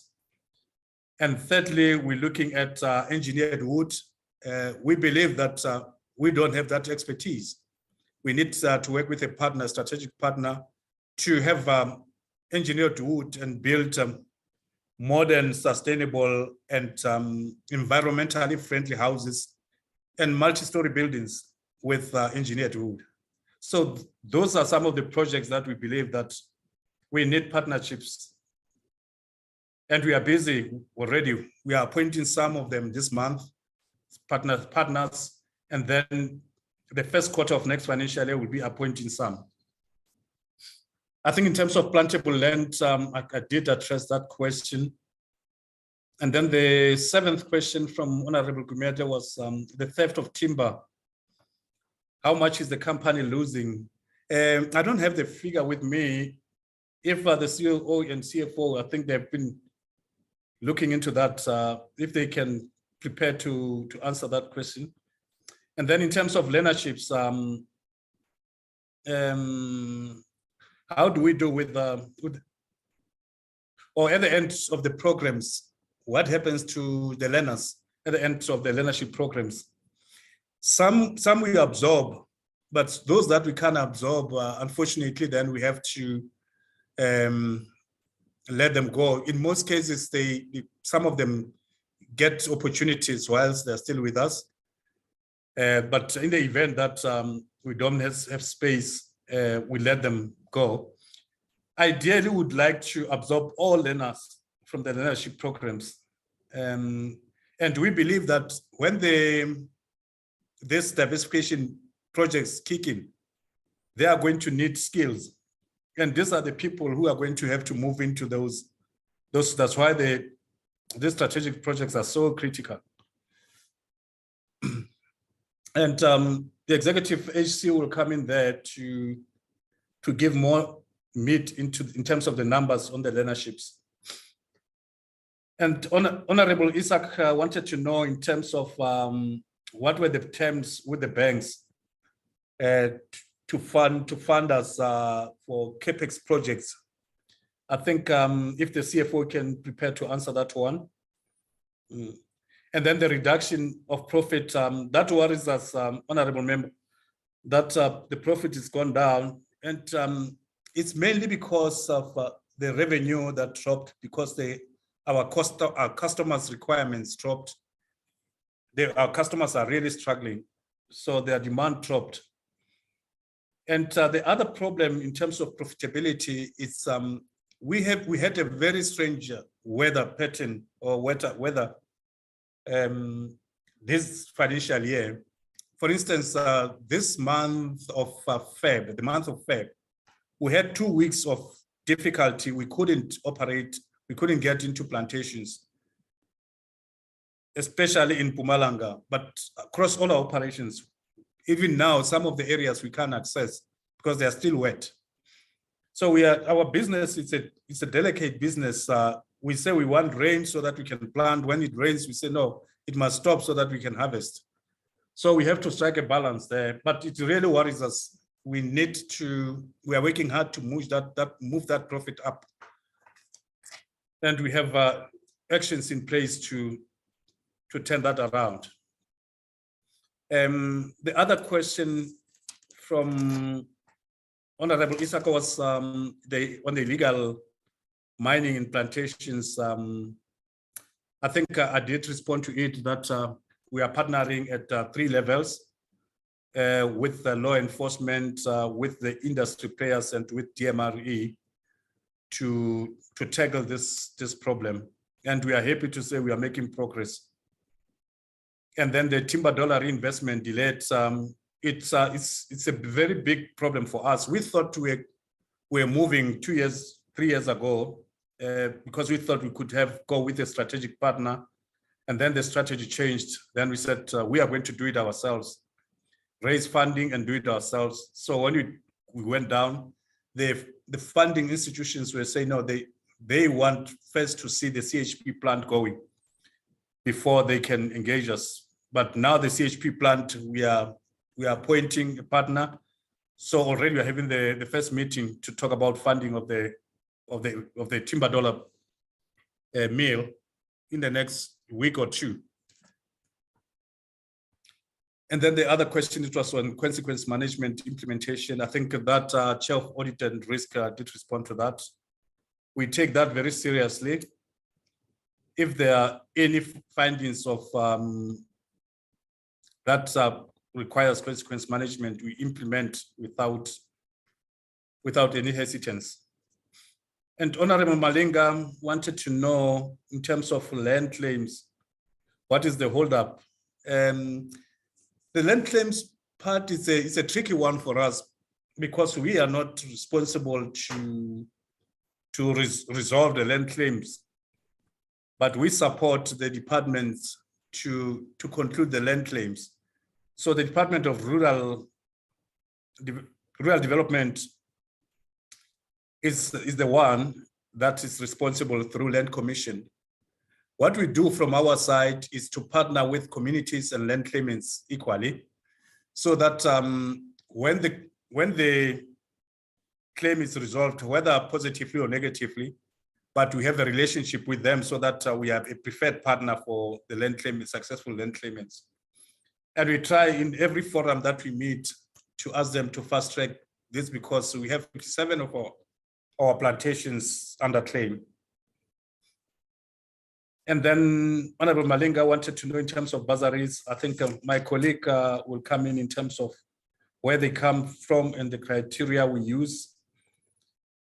And the recovery on the finances, we are working very hard, Honorable Malinga, on that to make sure that we end the year on the positive. It's been a difficult year, but we are pushing.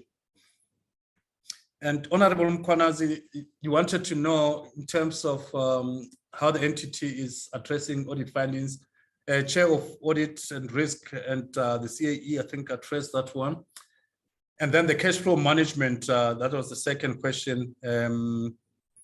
I've forgotten what is Chris. I just wrote cash flow management. CFO, if you can attempt to answer this one. And then the third question from Honorable Mkwanazi was the effective controls. What do you mean? I think it talks to regular expenditure and the likes. If we haven't covered it, I'm sure the CFO can touch on that one. Chair, I've tried to answer some. I think my colleagues can come in to cover those that I've missed. Thank you.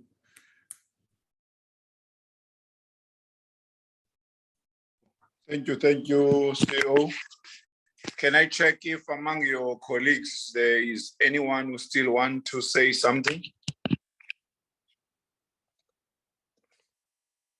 Chair, if you permit, I think there's an outlook for wood generally that we should also keep on our radar. There's recent developments in Tanzania. I don't know if CEO you want to reflect on, where the first skyscraper made of wood log products is being erected, and we see opportunities for Safcol there as part of diversified use of our wood products. Maybe the CEO can just share a little bit about that story. Okay, Chair. Through you, Honorable Chair. We have yes. We are talking to a company in Germiston, dynamic company. They are more into financing and architects, and they are more into the upstream. So we are talking to them to partner with them. They are involved in a project in Tanzania to build, as Chair says, a multi-story building based on engineered wood. So we are working on, hopefully we are going to sign an MOU where we are going to set up, jointly own a plant in Germiston that is going to produce engineered wood. and the other one in Limpopo next to Timbadola, and the other one in Sabi. So that we can, because I think this product is going to have a high demand, because it is not only locally, but across the borders.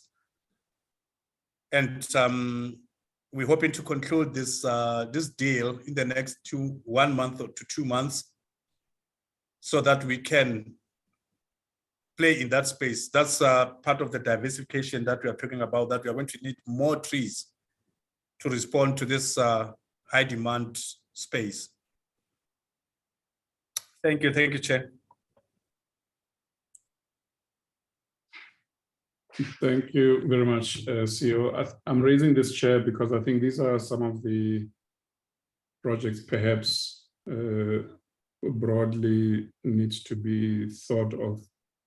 For Safcol to grow, we need to see trends of this nature where non-traditional use of wood begins to emerge in the mainstream of the economy. Unlike many parts of the world, you know, Scandinavia, Japan, and such places, Canada, in the Southern Hemisphere, we don't have enough of this kind of mainstream usage of Safcol's products. So part of the ongoing marketing and communication strategies to try and encourage these sort of developments. Thank you.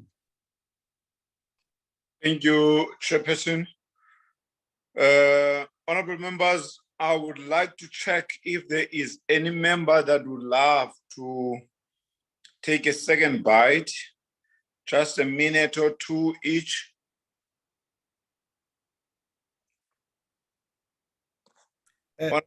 Honorable Chair. There is Kumede there.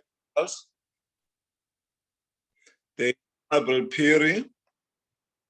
Apologies, Honorable Chair. I think CEO wanted to raise something, because I think there was 1 or 2 questions from a risk point of view that we had not answered. Okay. Yes, Chair, the CFO had his hand up to just respond to some of the questions from the previous questions, and the COO. Okay. Thank you, Chair. So, continue, CFO. Thank you, Chair, and good morning to all the honourable members. I just want to quickly zoom in on some of the finance questions that came through and respond to those. Honourable Piri had a comment about the cash availability target, which internally we've set at about 300 million. It's 50 million up from last year, just because we wanted to raise the bar gradually. And how are we ensuring that this cash availability remains adequate? So we are actually monitoring the cash value on a daily basis, and then more broadly on a monthly basis, we look at it at the liquidity elements around that. So we bring in some of the working capital, the related short-term debts, and we try to implement the principle of costs having to follow revenue. I think the CEO alluded to that. We are to some extent successful in that, where we've seen that revenue is currently about 14% behind our budget, but costs are 12% behind. So you ideally want that to be 14, and then you'll be in a break-even position. But because of our 45% fixed cost base, it's difficult to be that agile. So we have implemented a stronger measure now, where every single expenditure, while we are in this territory where we're not fully comfortable yet, every expenditure, in addition to the normal delegation of authority approvals, goes through me as CFO to see whether it's revenue generating, whether it's it's important for compliance or health and safety, and then any other nice to have kind of expenditures are delayed or deferred. So that is what we're trying to do to ensure that we stick to that 300 million minimum. Then on irregular expenditure, that has been addressed. Honourable Gumede had the question, and I think CEO clarified that the 200,000 new irregular expenditure for this year is actually year to date for the full 9 months. So it originated earlier in the year, and but if you average it, you're going to look at about 20,000 rand a month. But that's not how we assess it normally. We look at it year to date and then see what controls do we have to adjust to prevent that from happening again. Honorable Isak asked about the terms with the banks for the financing. So we have an asset-backed funding in place at the moment with Standard Bank. We went to all 5 commercial banks that we have mandates to deal with from the board, and we got 2 offers. And then we chose the one that had the most competitive elements to it. So at the end of the day, we ended up with Standard Bank. We ended up with 90 million rand capex facility.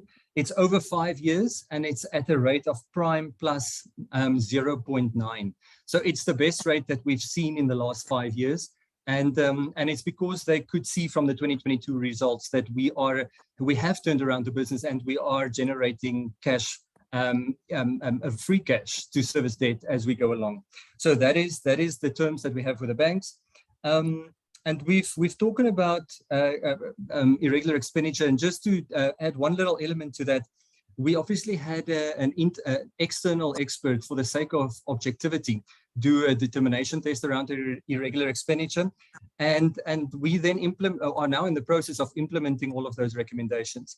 18 million of our balance, that's on our financials, are at this stage approved by the board, and currently it was submitted to National Treasury last week. So we hope to see that one move off our balance in the Fs, and the rest of them are currently in a disciplinary process as advised by the independent expert.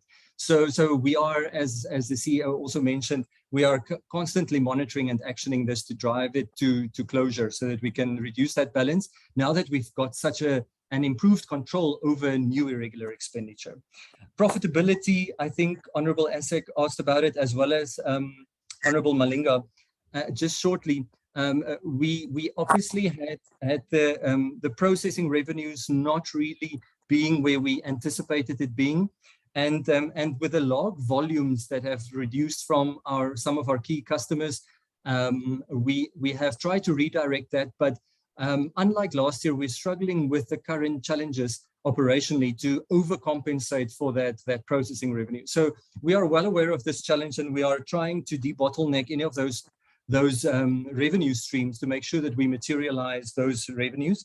And then on the cost side, due to the nature of forestry, not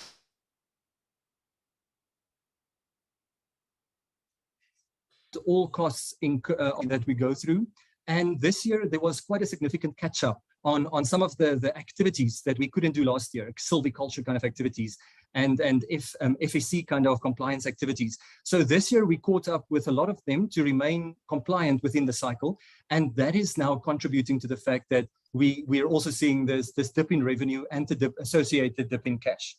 I hope I've addressed everything. Thank you very much. Thank you, sir. There was a COO, if I heard you, CO. Yes, and our Chief Risk Officer, Chair. Okay. Thank you, Chair. I would like to respond to the question that relates to the timber theft as to how much do we lose per year. We do have an approximate figure, although it's not static, it changes from time to time, but the trend that we are seeing, we're looking at about 14 million rand a year based on the historical trend. So although we're putting efforts then to cap it, so we hope to bring it down over a period of time.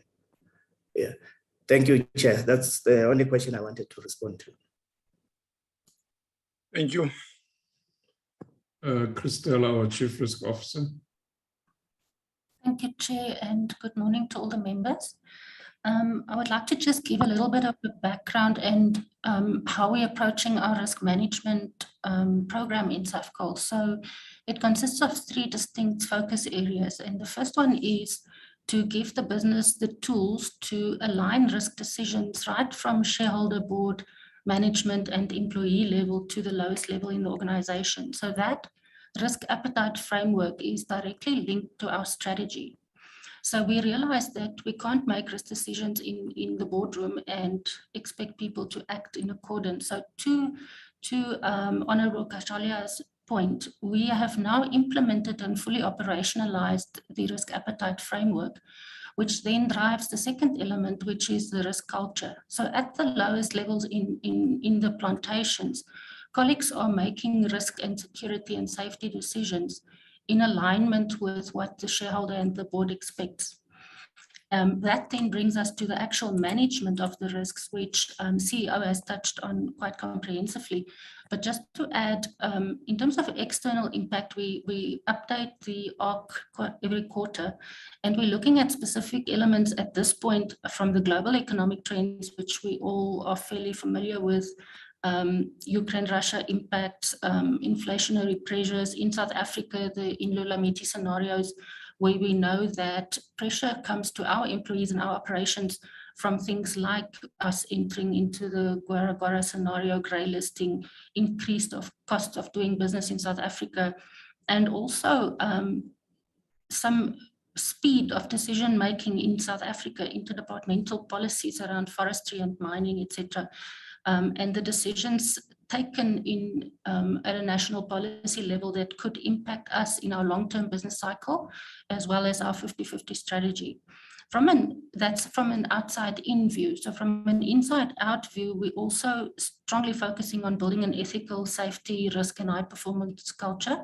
And that is to make our employees resilient in the rural areas where we operate, that they can take leadership also around issues of safety, ethics, and some of the wrongdoings that we know are happening in some of our business areas. In terms of physical security, we are now finalizing our integrated technology approach, where we will rely quite heavily on technology to assist us in obtaining evidence and preventing certain security incidents from happening. And this includes things like fire risk, timber theft, theft of equipment, and that will put us in a better position also to then have successful insurance claims and service provider management. We are also now closing out some of the old security contracts. They will no longer be in place as of the end of next month, which was mostly focused on human guard. So we are trying to make sure that we get that balance right between technology and people. On the management of risk, then the practices that we have, we've completed the National Treasury's risk maturity assessment. We have done very well there. And we're now also improving our risk financing program to go beyond just traditional insurance, and our utilizing our strong balance sheet to make sure that we have optimal insurance for the lowest cost. The last comment then is just around crisis and continuity management. We have already started putting arrangements in place also going forward for the next few days where we may see some unrest in the country. On illegal mining, maybe just to add to the CEO's point, we have been working closely with SAPS in educating them on the impact of illegal mining on the forestry business. We have about 35 or so instances of both illegal and legal mining activities. The line is not always very clear between the two. And it's just important to note that the inability of re-establishing a commercial forest after an open cast mine disturbed the forest floor, it becomes quite difficult. You can't really re-establish a plantation on such land even after the mining activities have concluded.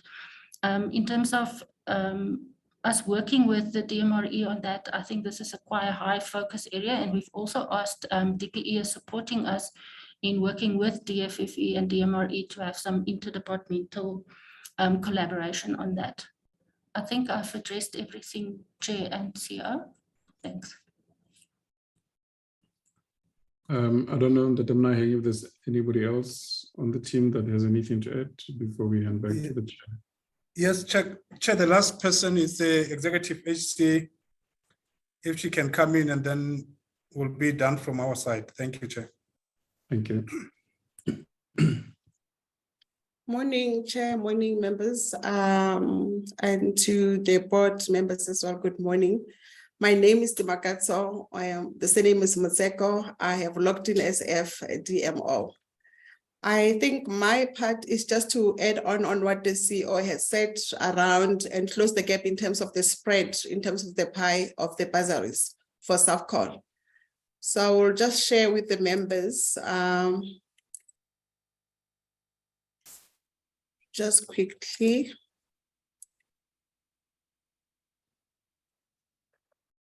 So our bursary allocation, I think first it starts with the budget that we get to be allocated every year based on our financial position.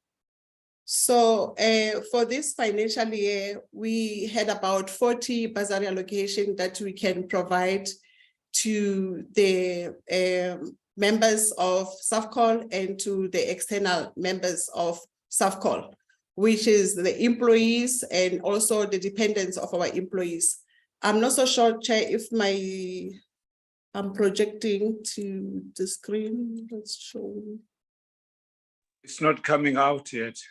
It's not coming out yet. CEO, I have sent you the thing, if you can share from your side quickly. It looks like I'm not allowed to share.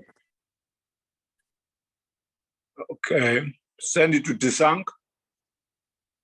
I've sent it to the CEO. Okay. Okay. Maybe Dima, just speak to the highlights in the interest of time. Okay. So in terms of the highlights then, Chair, we share the pie across all the provinces. We have Mpumalanga, we have Eastern Cape, we have Free State, we have Johannesburg.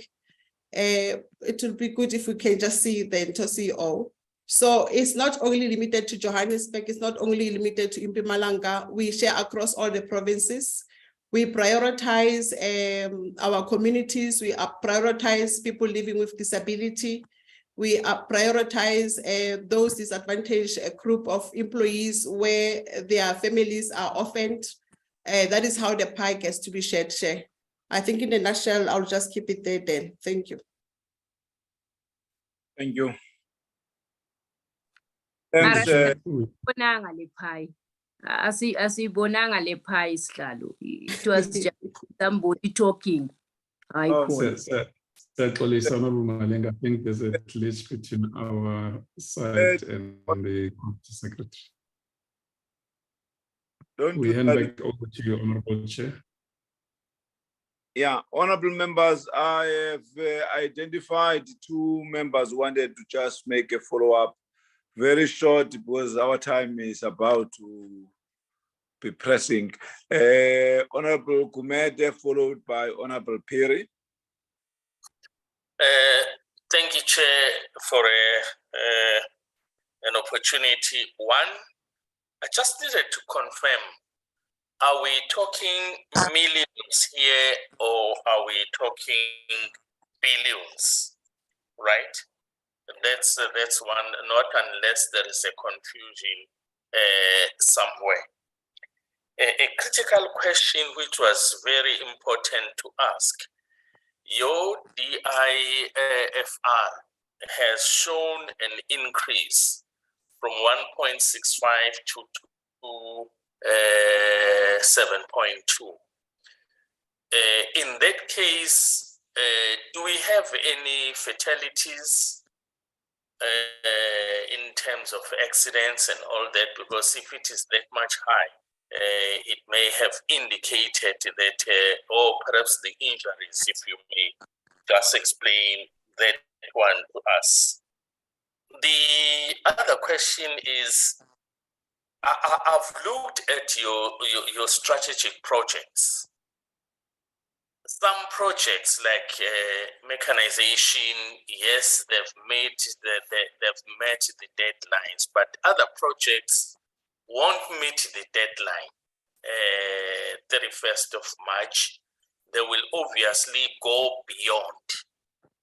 Then I'm worried then about the projection, that in terms of your projection, do you have which could be the short term, middle term, or long term, that perhaps there will other projects finish at about next financial year this time or the financial year after next? So that I felt is very much important. the other question, one way or the other, it has been sort of answered, but I needed it to be specific. The CHP, can it be expanded so that at least it helps us address the energy crisis as we stand now? I'm happy that because it looks as if the chair of the board currently is the same chair on the side of ESCOM. Can this one then be expanded to that? Yes, you did touch on it when you were addressing the issue of partnership. And then chair, the other one, I think this is the last. At some stage, Safcol spoke about the expansion. Yes, expand obviously abroad. Yes, I've seen the some other projects that may take you abroad, but do you still have that intention? Is that project still in the pipeline? Because at the time you wanted to increase the sales and what, and then take the project ashore. Is that still there, or is it coincidental that there is Mozambique and some other areas abroad that the chair of the board mentioned? Thank you, Chair. Thank you, Honorable Gumede. Honorable Piri. Thanks, Chair.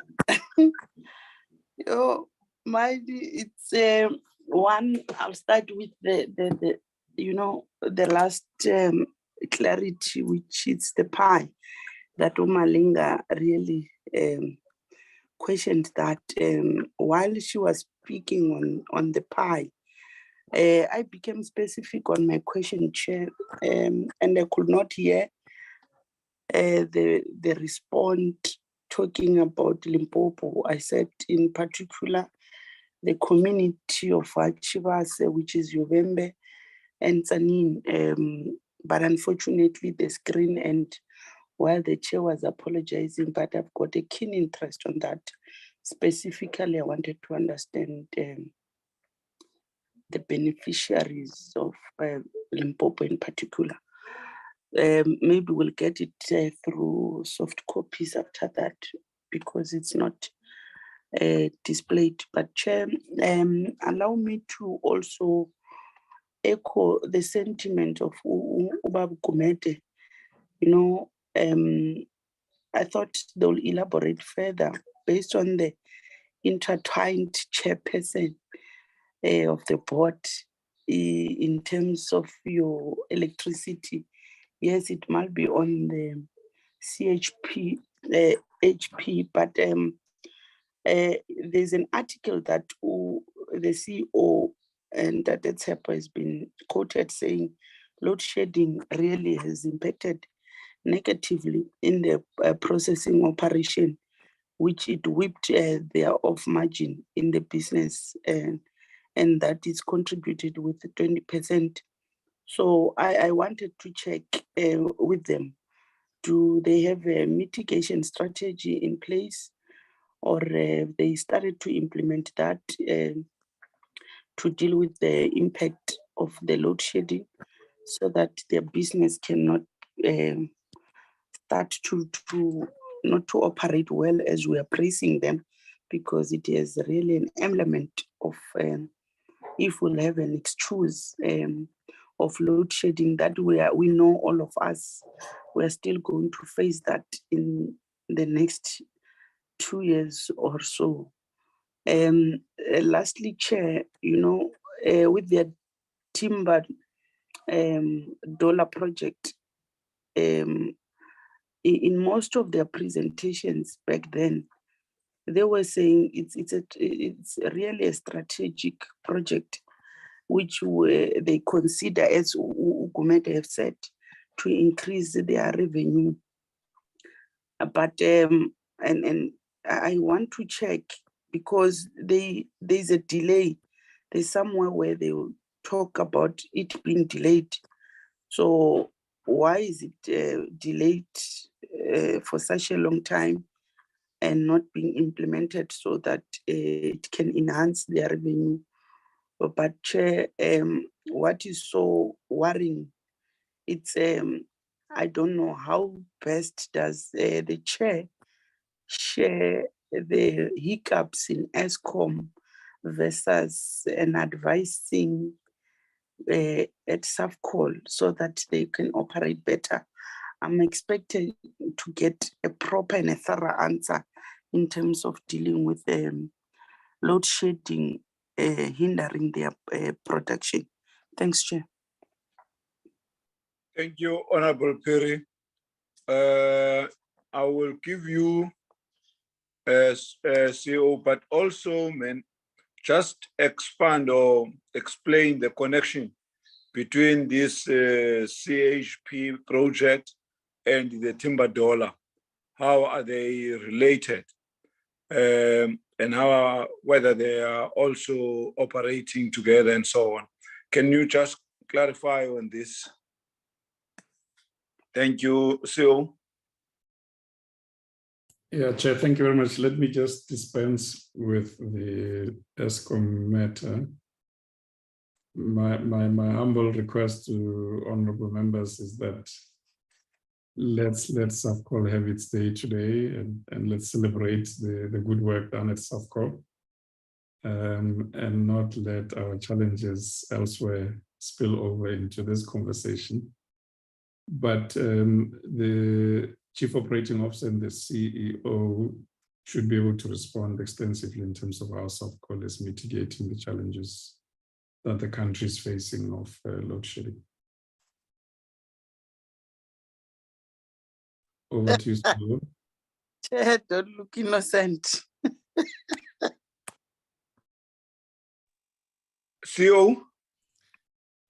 Thank you, Chair. Let me address the questions and maybe the CEO can come in if I've missed any. The first question from Honorable Gumede was, are we talking millions or billions? But I wasn't sure, Honorable Gumede, what you are referring to in terms of the billions or the millions. If I can ask for assistance. Through you, Chair, there is somewhere where it's indicating a little the 1047. No, it's 1047 and one something, but that was the revenue. There is somewhere where it is quoted. It's quoted as $1 billion. Whereas I've been reading it as $1 million. So now I just want to clarify that as we talk figures generally, are we talking billions in certain instances, or they are all almost the biggest figure are the millions? Thank you, Chair. The top line, which is revenue, with I think the confusion comes from because it was in millions. Now we are talking billions now, because we are over 1 billion rands in terms of revenue. So revenue and cost, we're talking billions, but the other items in the millions. So it's a 1.0. I've forgotten 1.0 something billions. So we are in the billions there. And then the second question from Honorable Gumede was about the DIFR. And we are worried about that as well. That's why we have started to say safety shouldn't be a compliance matter. It should be a culture issue. People should live safety. People should understand safety is part of our doing business. Fortunately, Honorable Gumede, we haven't had a fatality, but when the numbers of DFR goes up, it's a bad indication that says be worried that you may end up on the fatality side. So we have a campaign now to make sure that non-compliance is not going to be accepted in terms of safety, but also it shouldn't just be a stick. We should be able to encourage people in terms of culture change. People must understand safety is important, not only at work, at all, wherever we are, whether it's on the roads, whether it's at home, whether it's in public, in society in general. Safety should be practiced at all times so that it becomes part of our culture. And then the third question, in terms of strategic projects, that some of the projects may not make the March timeline. Our projects, ideally we wanted to have concluded them, but we are at a point where I think about 3 of them, we are doing appointments this month. The others will do appointments in Q1 of the next financial year. But it's just that the system has been slower than we had anticipated, because this project, we wanted some of this project to have been started 2 years ago. But we are now at the point where we are moving with them. And the advantage with this is the 3 that we are going to conclude this month, then will be in the execution part, and then we chase the others. Because the problem of chasing too many projects at the same time, it's we have limited resources, so it becomes a challenge. So these ones, we are going to move them into the implementation basket, and then the others will be concluding the next in Q1, and then we follow up those with others that will be coming in Q2. And then the CHP expanded to address energy crisis. I think that's what we have realized. It's the CHP at Timbadola, that project, it's going to deliver some electricity, but it's not going to solve the municipal of Makado's problems. It's still a bit smaller, but it's going to have an impact in terms of our operations, because then Safcol operations will have electricity coming from the biomass. And to the next project, we are planning to have it in Sabi, to have another biomass plant, another CHP in Sabi. That's where we have most of the biomass, and then we can have a bigger project there. So that's what we are working on now.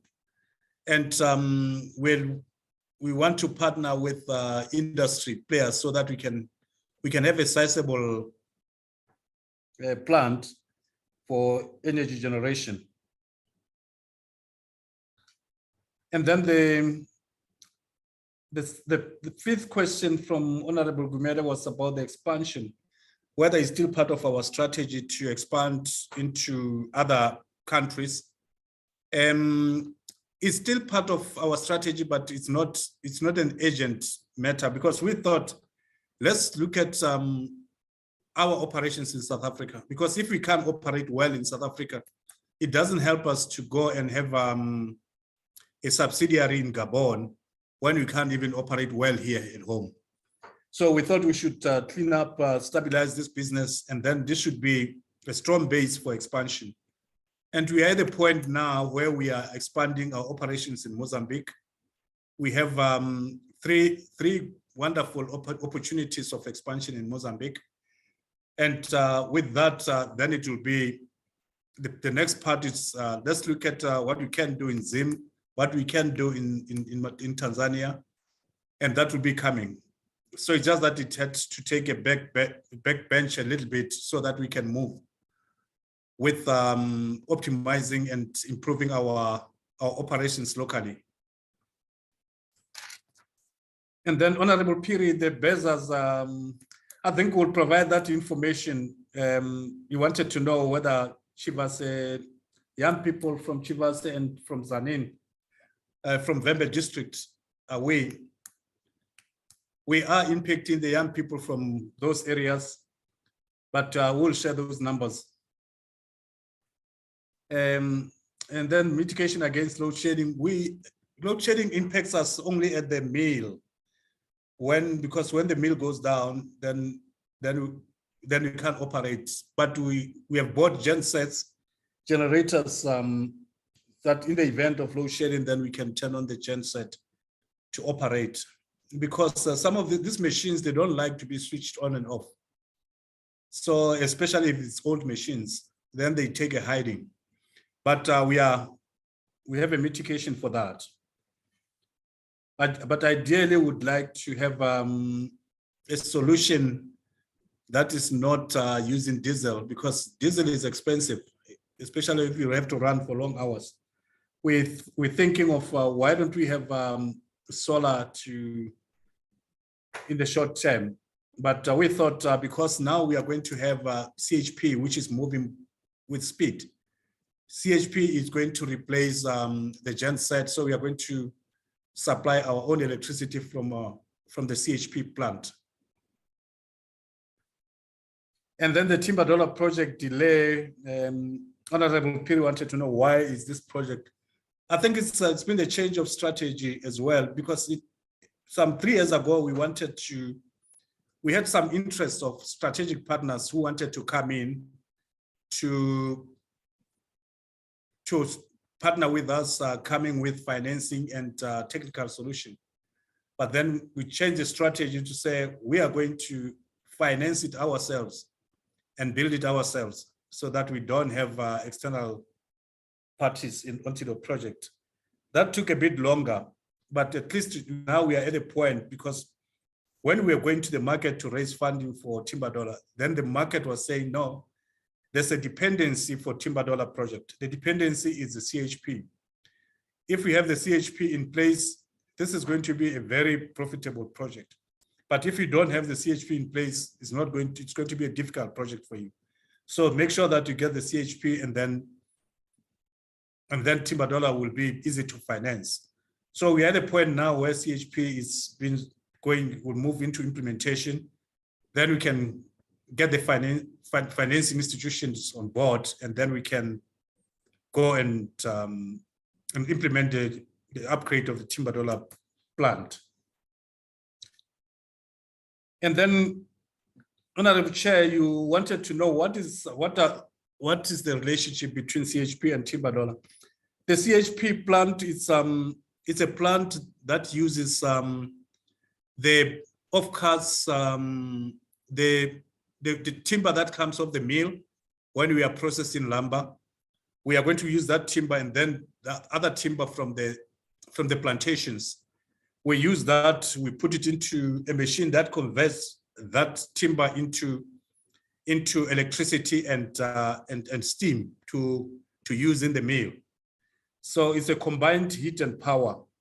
So if we are successful in the CHP plant, it means Timber Dollar will have electricity supplied from the CHP plant, and then we'll have the steam coming from the CHP plant to put into the mill to improve the quality of the lumber that comes out. So that is how they are interrelated, and that's why the financing institutions were saying, get the CHP so that we can finance Timber Dollar. Chair, I've tried to address all questions. If my colleagues feel that I haven't done justice, colleagues can come in. Okay. CEO through you, Chair. No, I think you've covered all of them from ops. I think just one addition. In terms of load shedding, what we're also doing is we've adjusted our working hours for the shift workers to coincide with the ESCOM load shedding schedule. So that assists us to maximize production to the best of our ability within the load shedding schedule. Yeah, thank you.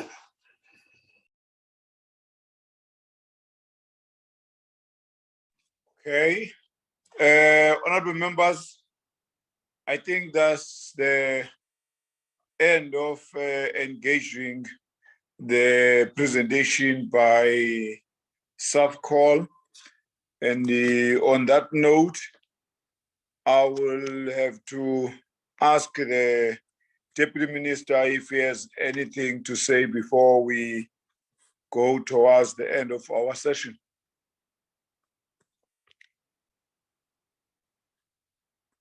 Deputy Thank you Minister. very much, Chairperson, and greetings once more.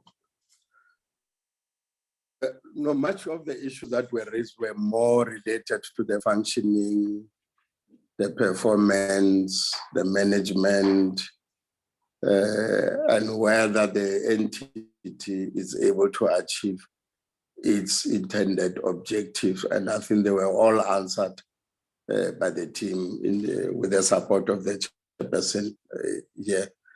But however, what we will take back home is the expansion strategy, which has been punctuated, I think, by quite a number of honorable members as to why not take advantage of this particular region or this market and so forth.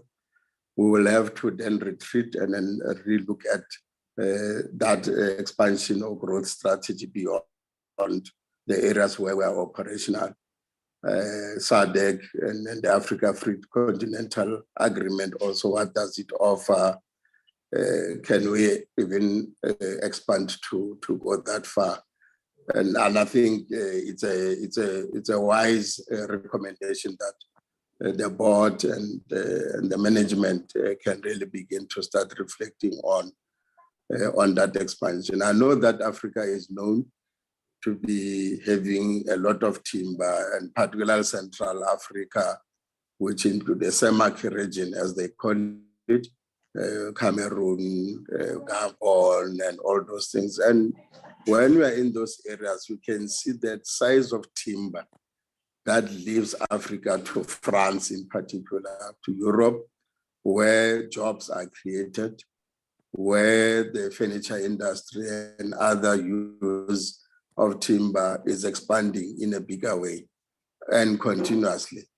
And then I think there's an issue of building the Africa we want 2063 as to what is it that we want to see in Africa. The minerals leaving the continent without being beneficiated is a question in hand. But here we've got Safcol with the capacity of beneficiating, even creating jobs. We can then begin to look at working and working with Africa towards that realization of 2063, but also ourselves growing and expanding to other markets. And I think that's the point that we're taking, Chair, and thank you very much. Thank you, Deputy Minister. Honorable members, we reached the end of our meeting, and mine is to thank the Safcol executive and the board, with the chairperson of the board, including the Department of Public Enterprise. We thank you all, particularly to you, Minister, Deputy Minister, to honor our meeting. For those reasons, we will have to release you and ask all honorable members to remain behind while we ask you to leave the platform peacefully. Thank you very much. Chairperson, and bye. Thank you, Chair. Bye. Thank you. Bye.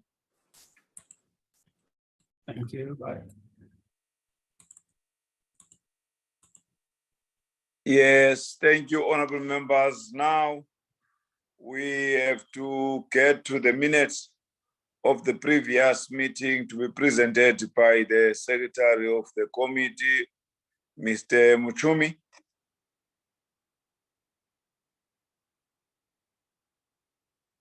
Thank you, Chair.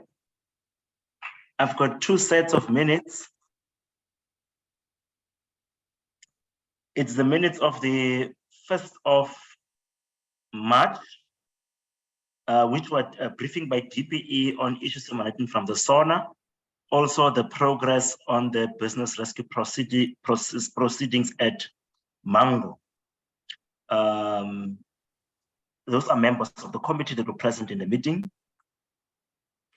The delegation of the department was led by the acting DG and the DDG for transport and the CFO. Number one is opening remarks, presentation on issues emanating from the State of the Nation address, and then also a presentation on the progress of the business rescue process, and just a summary on discussions, first on the issues emanating from the SONA, and then also 4.2 issues emanating from the Mango business rescue proceedings, and then a resolution from the committee. Yeah, those are the minutes, Chair, for the 1st of March 2023. Thank you, Mr. Muchumi. Honorable members, is there any member who will adopt the minutes? I move for the adoption, Chair. Thank you. Yes, Honorable Mkwanaze move for the adoption. Is there any second, honorable members? Kumede seconds the adoption of the minutes. Thank you. The second, the adoption. Can we go to the second set of minutes, Mr. Muchumi? Yes, Chair. It's the minutes of the 22nd of February, which was the ESCOM annual financial statements. Those are members of the committee were present. Opening and welcome. The opening remarks of the Minister of Public Enterprises. And then the briefing of ESCOM. And then the deliberations of the committee. A summarized version.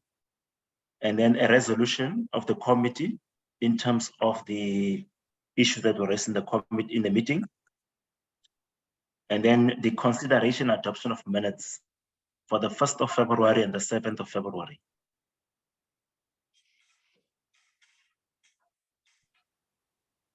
You done? Yeah, I'm done, Chair. Too much. Honorable members, those are the minutes. Is there any mover for the adoption of the minutes?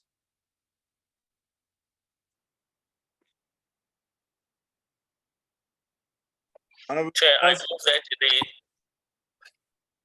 Honorable Kumede move for the adoption. Is there any second? Mkwanazi, I second. Honorable Mkwanazi seconded.